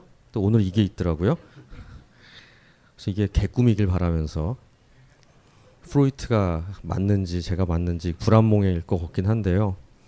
잘 진행이 되리라고 생각을 합니다. 제가 먼저 이제 이 책을 이제 어떻게 쓰게 됐는지에 대한 얘기를 먼저 해야 될 것 같은데요. 이게 처음 아이디어는 재작년입니다. 2014년 겨울에 그냥 어떤 사적 자리에서 나는 굉장히 이런 얘기들을 하고 싶다. 지금 그 당시에 제가 주로 보는 병원에서 제가 주로 만나는 친구들이 한 15살에서 25살에서 30살 사이의 환자들을 굉장히 많이 봅니다. 근데 새칭 만든 아이와 새칭 망가진 애들을 보게 돼요. 그래서 그런 친구들을 개인적으로 미시적으로 많이 보게 된 거죠. 근데 이게 도대체 뭔지를 모르겠는 거예요. 그 다음에 30대 초반부터 40대 초중반의 사람들의 제일 큰 불안과 공포는 애들 교육이에요. 애들 문제 때문에 고민을 하고 그게 인생의 스트레스예요.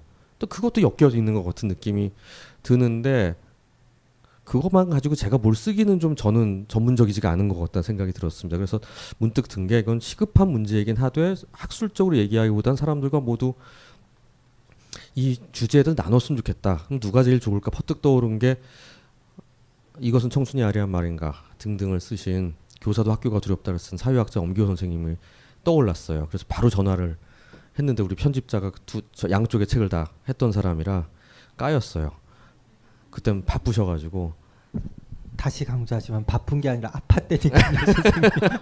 아팠다고 예. 몇 번을 얘기 되게 맺히셨나봐요.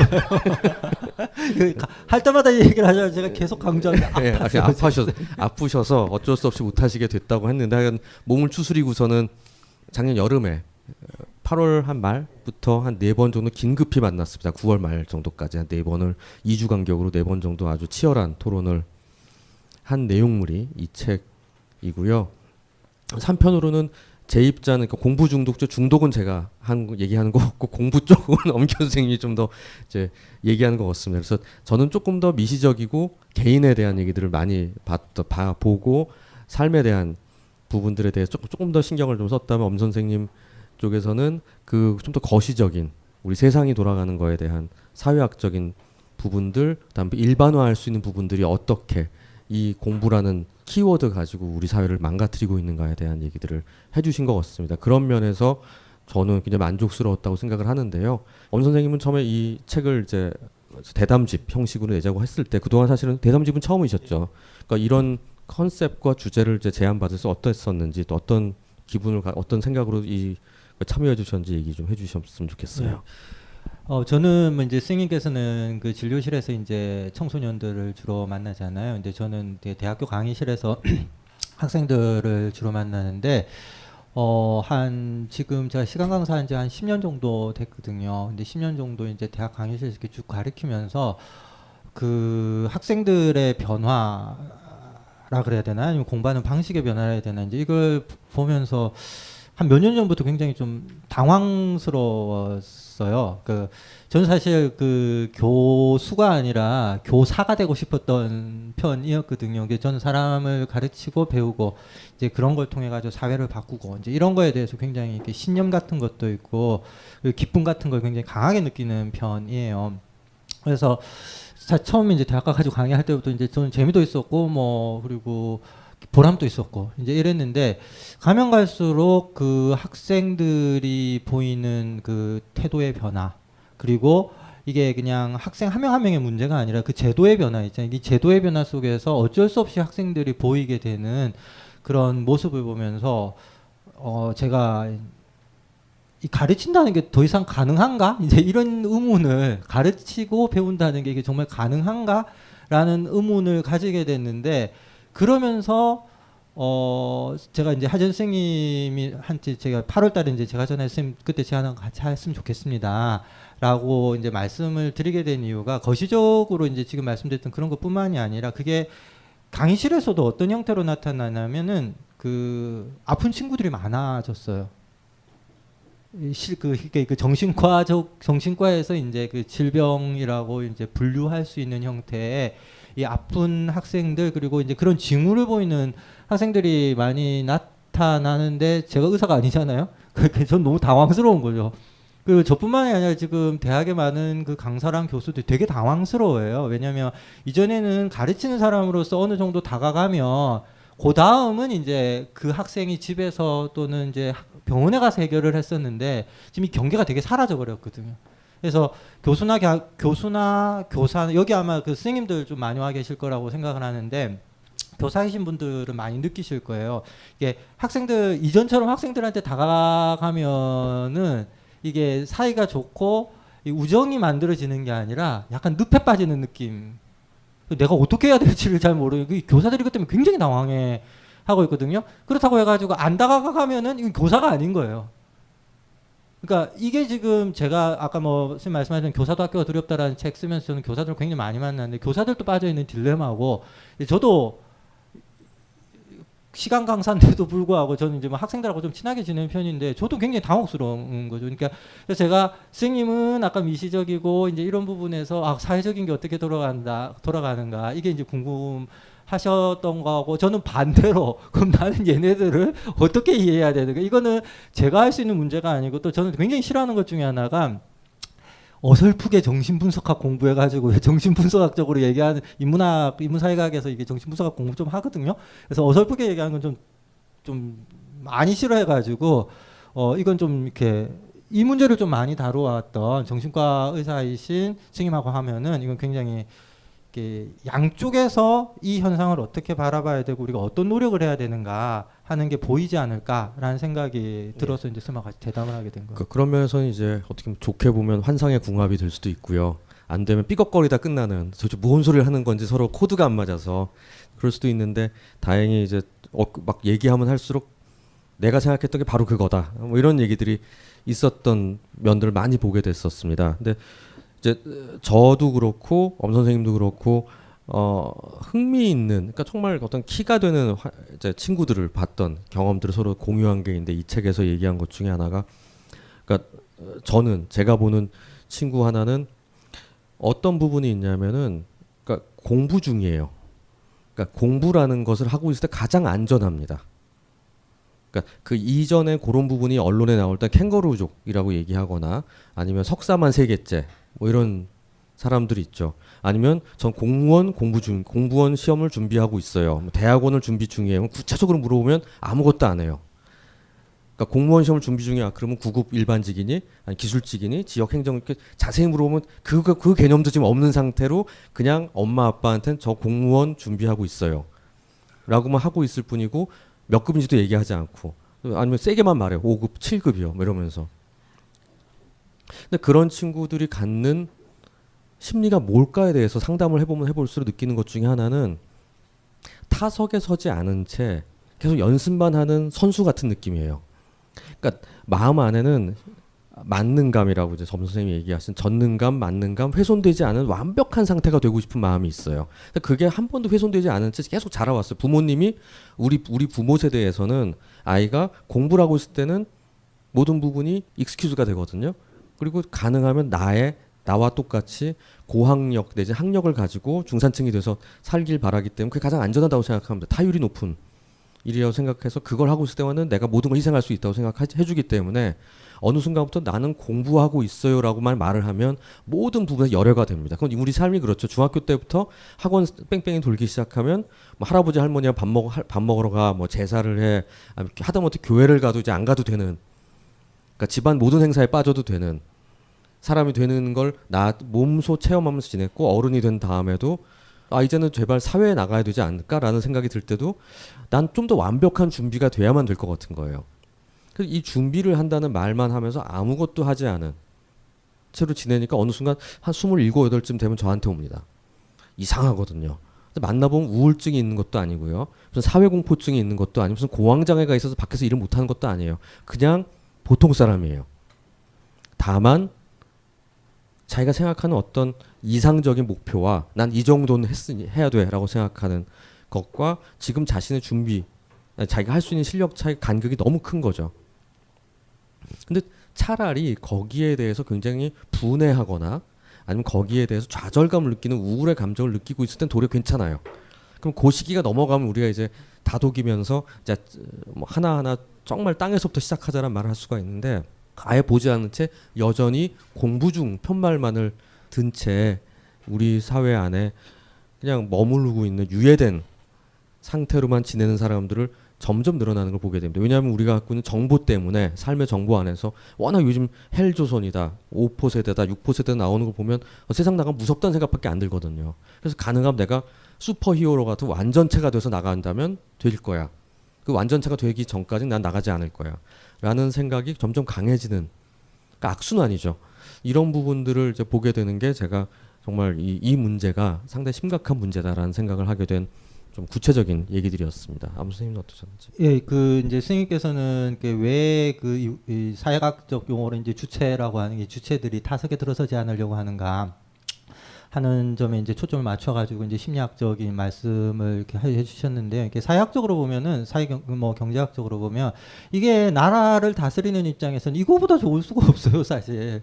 사람들이 그 준비 중이라고 얘기를 하는 것 자체. 왜냐면은 이 준비 중이라는 말을 바꾸면은 무슨 말이냐면 난 아직 자격이 안 된다는 얘기이거든요.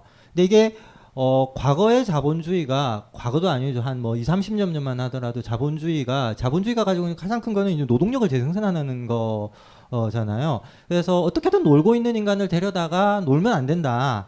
넌 일을 해야 된다. 이제 이렇게 해가지고 강제로 막 그 일할 수 있는 몸, 일할 수 있는 정신, 이런 걸 만들려고 하는 게 이제 자본주의의 가장 큰 목적이었다면, 사실 그 한국에서 이제 1997년 그 IMF 경제 위기랑 그다음에 그 이후로 지금 일자리 문제 되게 심각하잖아요, 그죠? 그러니까 지금 제가 보기에는 한국의 전지구조로 마찬가지인데, 한국의 자본주의는 일자리를 만들 의사도 능력도 없어요.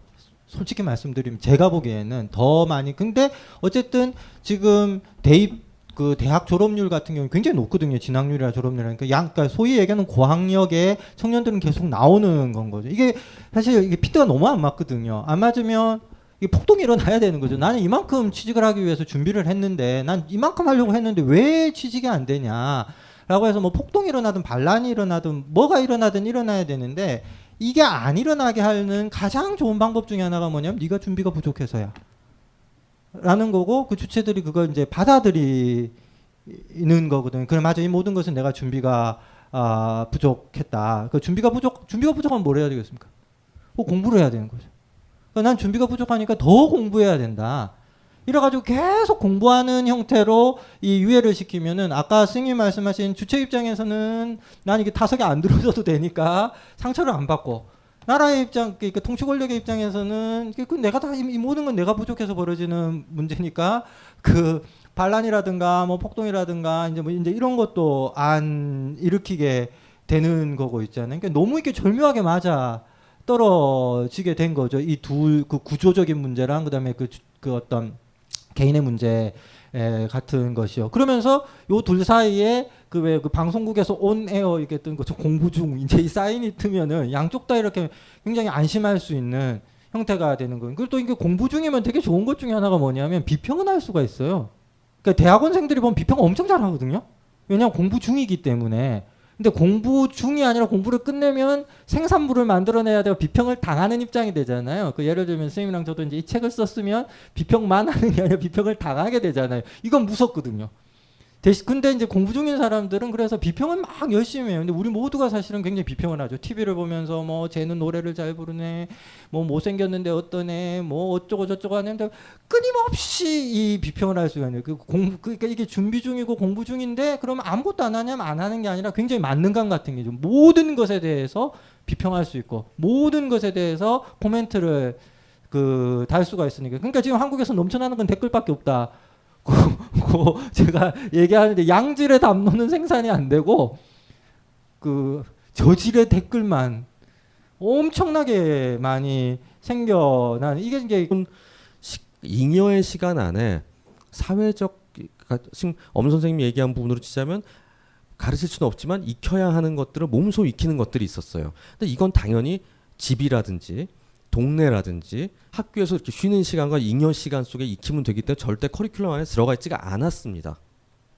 근데 문제는 지난 20년 사이에 우리나라의 교육이 지독해지면서 이 공부의 압력이라는 게 강해지면서 그런 것들을 할 시간이 없어지게 됐다는 겁니다. 그러니까 학교 시간 속에서도 애들끼리는 그냥 핸드폰하고 놀러는 뭐 놀들 시간이 없고 끝나고 나면 다 같이 학원으로 뿔뿔이 흩어져야 되고 그러니까 꿋꿋이 사교육을 안 시키던 분이 학원을 보내길래 왜 의지를 꺾었나요? 그랬더니 같이 놀 애가 없어서 보낸다고. 동네 놀이터에 나와 있는 한 명도 없기 때문에 할 수 없이 학원 왔다 갔다 하면서 놀고 친구라도 학원에서 사귀면은 집에 와서 놀 수가 있어서 애 왕따 안 시키려고 보낸다는 분들도 보게 되거든요. 그리고 집에 약간의 대가족일 때는 형제들도 있고 삼촌도 있고 할아버지도 있으면서 어떤 사회적인 부분의 예절, 윤리, 양심, 양식, 상식, 염치 이런 것들을 익힐 기회들이 있었습니다. 지금은 근데 핵가족화가 되거나 애 하나나 둘이면서 각자 자기 방을 써요. 그런 경우들 굉장히 많죠. 근데 이렇게 되면서 그런 것들을 자연스럽게 익힐 기회가 없어졌습니다. 근데 우리 사회의 학교라는 공간은 그건 당연히 집에서 배우거나 알아서 배우는 거지 우리가 왜 가르쳐? 라는 게 되다 보니 옛날엔 예를 들면 6대4 정도로 공부하는 뭔가를 배우는 게 6이고 4 정도는 이렇게 알아서 배우는 게 4였다면 이젠 9대1 정도로 9는 우리 머릿속에 지적인 능력은 충만해서 뭐 엄청 암기 잘하고 효율적으로 공부하는 건 돼 있지만 뭔가 사회적인 부분에서 내가 쟤를 좋아하는데 뭐라고 얘기해야 되지? 뭐 이것부터 어떻게 얘기를 해야 되는 거지? 라는 것에 아무런 지식도 없는 채 성인이 돼서 틱하고 세상에 나와버리는 사람들이 많아지기 시작했다는 겁니다. 그러니까 지금 아까 문자를 2번 보내는데 거절하면 아니라고 얘기해라 이게 어디서 나오는 거냐면 LA에서 UCLA에서 만든 아스퍼거 그러니까 고기능 자폐라고 있거든요. 그러니까 자폐증 환자들을 위한 사회교섭 훈련집이 있어요. 그러니까 어떤 거냐면 이제 사회성이 워낙 떨어지니까 근데 완전 자폐 중에서도 IQ가 높은 30%가 있거든요. 이 친구들이 자꾸 문제를 일으켜요. 기본이 결핍이 되어 있으니까 그 부분들이.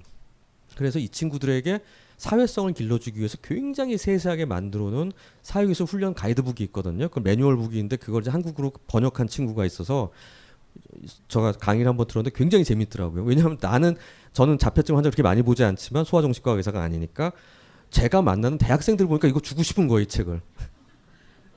그리고 스토커라고 알려진 애들한테도 주고 싶은 거예요.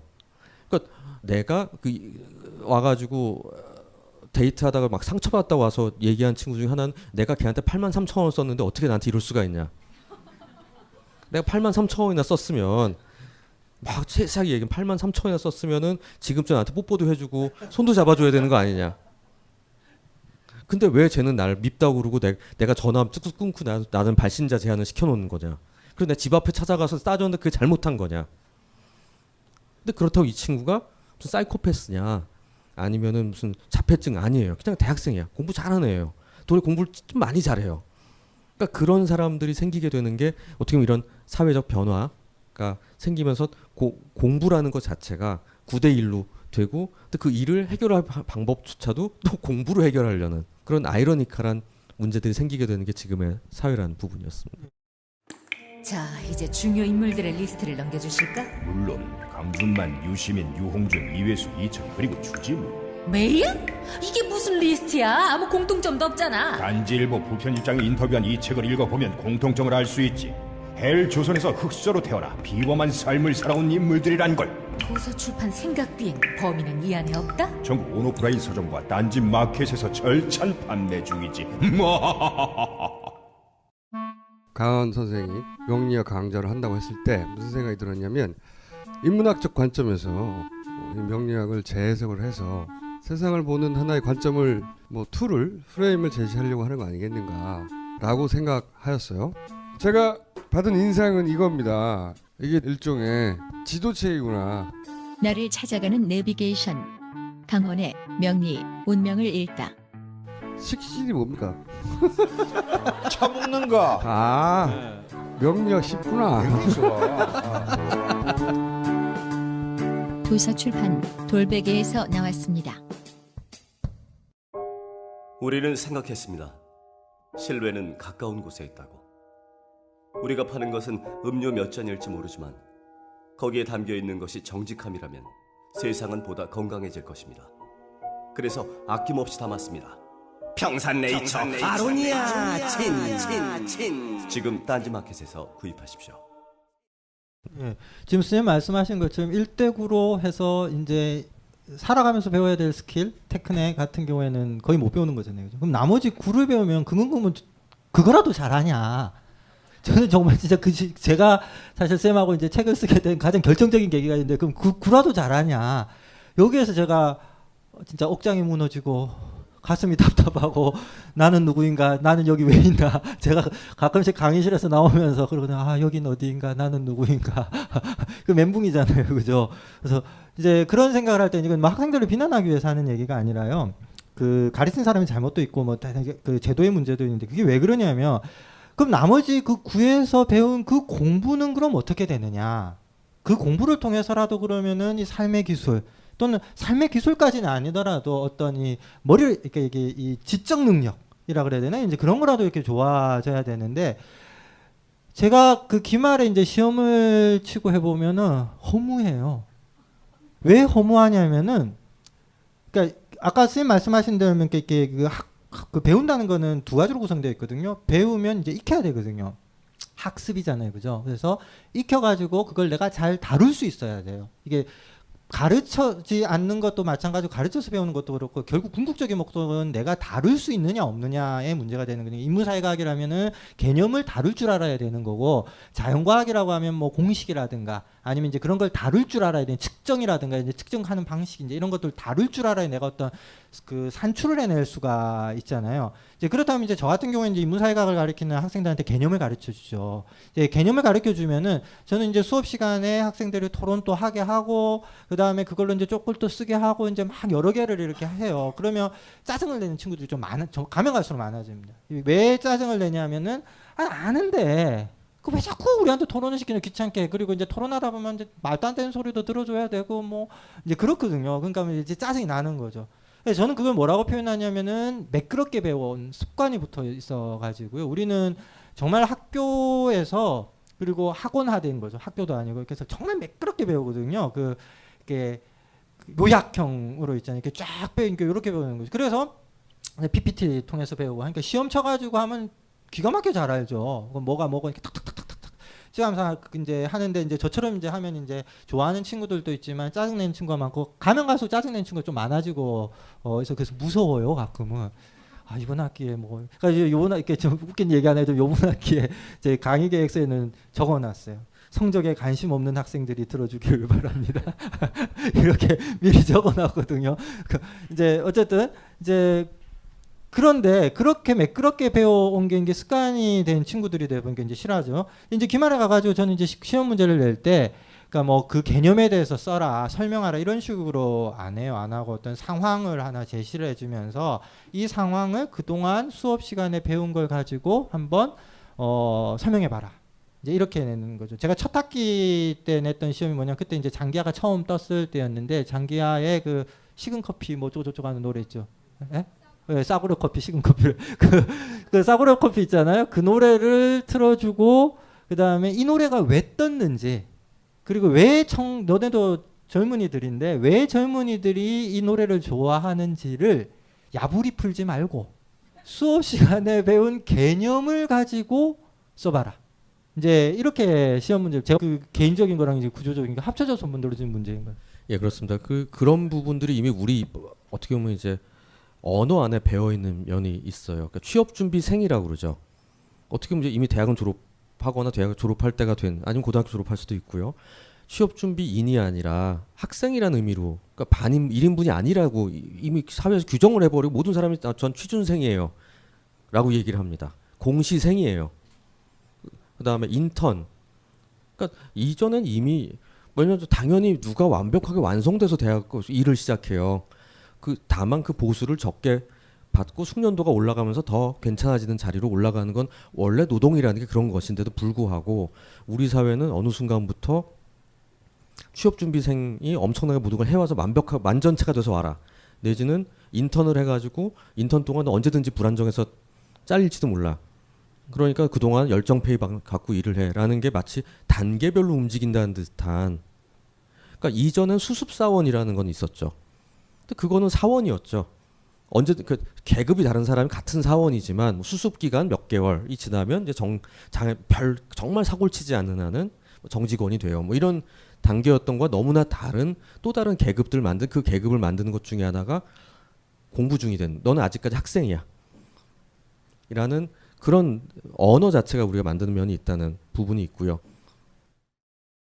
이제 갑질만연 유통시장에 똥침을 날릴 때, 딴지일보가 만든 신개념 마켓 딴지마켓. 판매자와 소비자 모두가 갑이 되는 상호 갑질주의, 원가를 후리지 않게 낮출대로 낮춰낸 합리적 가격. 딴지일보 기자들이 직접 취재하며 검증한 믿을 수 있는 상품들. 명랑 소비문화 창달에 이바지하리라. 딴지마켓. 마켓.딴지.com으로 접속하세요.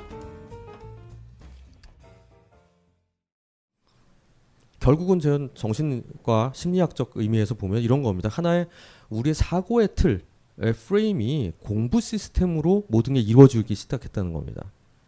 그러니까 뭔가 막히면은 이건 학원 가서 해결해야 돼가 돼요. 공부해서 봐야지. 그러니까 우린 모르면 책 찾아봐야지. 지금 그걸 가르쳐주는 학원은 없나 찾아보면 정말 다 있어요. 어딘가에. 신기할 정도로 다 있어요. 저는 이 우리 책에서 얘기할 때 가장 대표적인 예를 든 게 픽업 아티스트거든요. 그러니까 남자친구, 여자친구를 사귀는, 특히 남성분들이 많이 그런데 여자친구를 사귀거나 이성을 사귀는데 어려움이 있으면 좀 열심히 사귀어본 친구가, 옛날에 그 우리 건축학개론 보면 납득이 같은 친구가 열심히 가르쳐 주잖아요. 그래서 쪽팔리지만 막 부딪혀보고 닥질도 해보고 하다못해 영화 보면서 막 고민도 해보지만 요새는 돈을 내고 학원을 가서 그 학원에 가면 뭐 열심히 가르쳐 준 다음에 뭐 어디 클럽에 가서 사람을 꼬시는 것까지 하면 끝나는, 실습까지 하고 끝난다고 하는 그런 류의 학원이 만들어지고 있다는 겁니다. 즉 뭔가 부딪히면 공부하는 건데 누군가는 돈을 페이를 내고 아주 어릴 때부터 우리 학원을 다녔으니까, 그리고 그 다음에 내가 그걸 배우면 된다. 근데 배움이라는 것 자체가 왜곡되어 있는 면이 있는 거죠. 전 그러면서 이제 엄 선생님이 얘기하신 것 중에 배움이라는, 공부라는 것이 두 가지의 그 중요한 얘기를 하셨는데 그 부분을 좀 자세히 설명을 해주셨으면 좋겠어요. 사실 공부라기보다는 배움이라고 얘기했을 때 배우는 게 이제 두 가지가 있거든요. 하나는 가르쳐 줄 수는 없는데 배워야만 하는 거. 이제 이게 있죠. 두 번째가 가르쳐 주지 않으면 배울 수가 없는 거.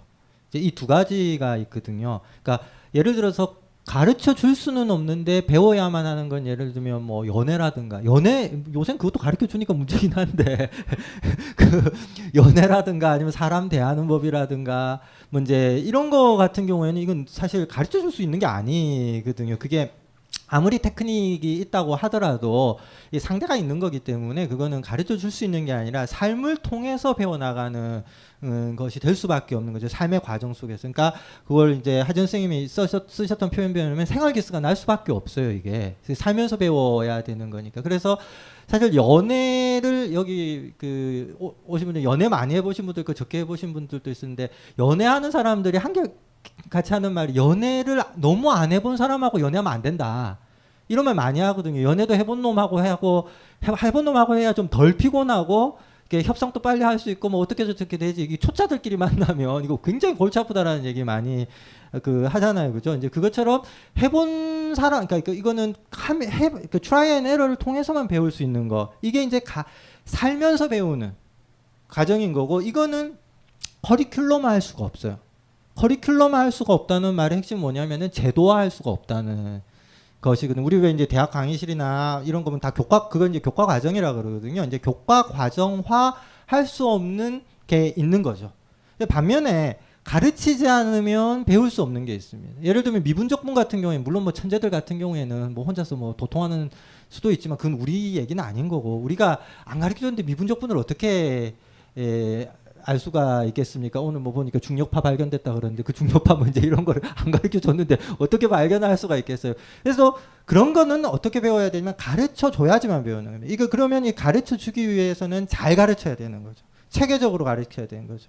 이렇게 체계적으로 가르치기 위해서 만들어 놓는 게 이제 교과 과정이거든요. 그리고 이 교과 과정대로 움직이는 게 제도인 거고, 그거를 우리가 학교라고 얘기를 할 수가 있는 거죠. 그런데 이 근대 사회가 되면서부터는 이게 청소년이 발명됐다 문제 이런 얘기를 많이 하거든요. 그러니까 아동기와 청소년이 발견이 되면서 요 나이 때는 살면서 배우는 거는 되게 이제 희미해져 버리고, 다 어디에 해야 되냐면 체계적으로 제도 안에서 뭔가 커리큘럼을 통해서 배워야 되는 것처럼 만들어 놓은 거고, 요 때는 살아가는 사람들이 아니라 삶을 준비하는 단계로 이제 바라보는 거예요. 학교가 이제 대표적인, 그래서 요거는 이제 스쿨링 소사이어티랑 학교화하는 사회 문제 이런 표현을 쓰기도 하는데요. 이제 그런 식으로 만들어 놓은 거죠. 그래서 제가 볼 때는 이 두 가지가 균형이 맞아야 되거든요. 사실 그 제도 안에서 체계적으로 배우는 것과 그다음에 삶을 통해서 배워야 나가야 되는 게, 이 두 개가 균형이 맞아야 되는데, 지금 우리가 사는 사회는 전자가 없어요.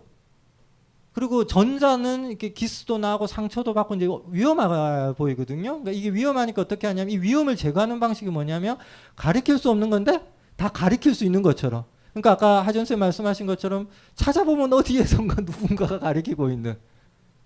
그래서 야, 이런 것도 가르치냐. 제가 저번에 들었던 말 중에 제일 신기한 거는 뭐 카톡에 이모티콘을 어디에 붙여야 되는가 이런 것도 가르쳐 준다 그러더라고요. 그리고 몇 번 보냈는데 쌤 말씀하셨죠. 그 몇 번 보냈는데 답변이 없는 거면은 잘린 거니까 그 다음엔 안 보내도 된다. 뭐 이제 이런 걸 가르쳐 준다고. 이런 게 많아지면 많아질수록, 이 중에도 아마 계실 건데 결정 장애자들 계시죠. 저도 결정 정말 못 내리거든요.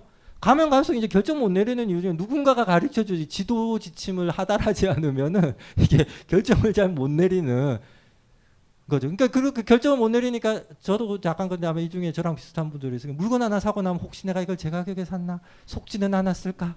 해가지고 또 막 열심히 뒤져가지고 더 싼 거 발견되면 역시 나는 속았구나, 분하다, 뭐 이제 이러면서 쓰러지고 이제 이런 일들이 벌어지게 되는 거죠. 예, 그런 부분들이 이제 인데, 결국 이제 학교라는 곳이 뭐 하는 공간인가에 대한 문제가 이제 들어오는 것 같아요. 그러니까 여러분들의 10대 때 학교를 돌이켜보면 물론 지옥이었다는 생각도 있겠지만, 그때 뭘 배웠는지는 아마 기억이 하나도 안 나실 겁니다. 하지만 그때 뭐 친구랑 뭐 땡땡이 치고, 뭐 야간 자율학습을 가지 않고 땡땡이 치고 극장에 갔던, 뭐 성인 영화를 봤던 기억이라든지, 아니면 친구의 연애 경험을 밤새 들어줬던 기억이라든지, 아니면 황인영의 영팝스를 들으면서 뭐 거기 내가 쓴 게 엽서에 나왔다 너무 좋아했던 기억이라든지, 이런 것들은 신기하게 많이 있어요. 아니면 누군가 갈등이 생겼는데 그 갈등을 괜히 우리끼리 고민 상담해주고 들어주고 뭐 이러면서 내가 풀면서 어땠는지, 이런 기억들은 굉장히 생생하게 있을 겁니다. 그게 이제 사회성이 길러지는 과정이라고 할 수 있을 거예요. 아마 학교라는 공간에 같은 또래 아이들이 모여 있으면서 축구도 하기도 하고 싸우기도 하고, 그다음에 나 리더십 반장 같은 것도 하기도 하고, 관장은 있지만 숨어있는 1인자가 있기도 하고, 자기가 되게 어떻게 처신을 해야지 여기서 안전하게 살 수 있나를 뭐 알아보기도 하고, 뭐 이런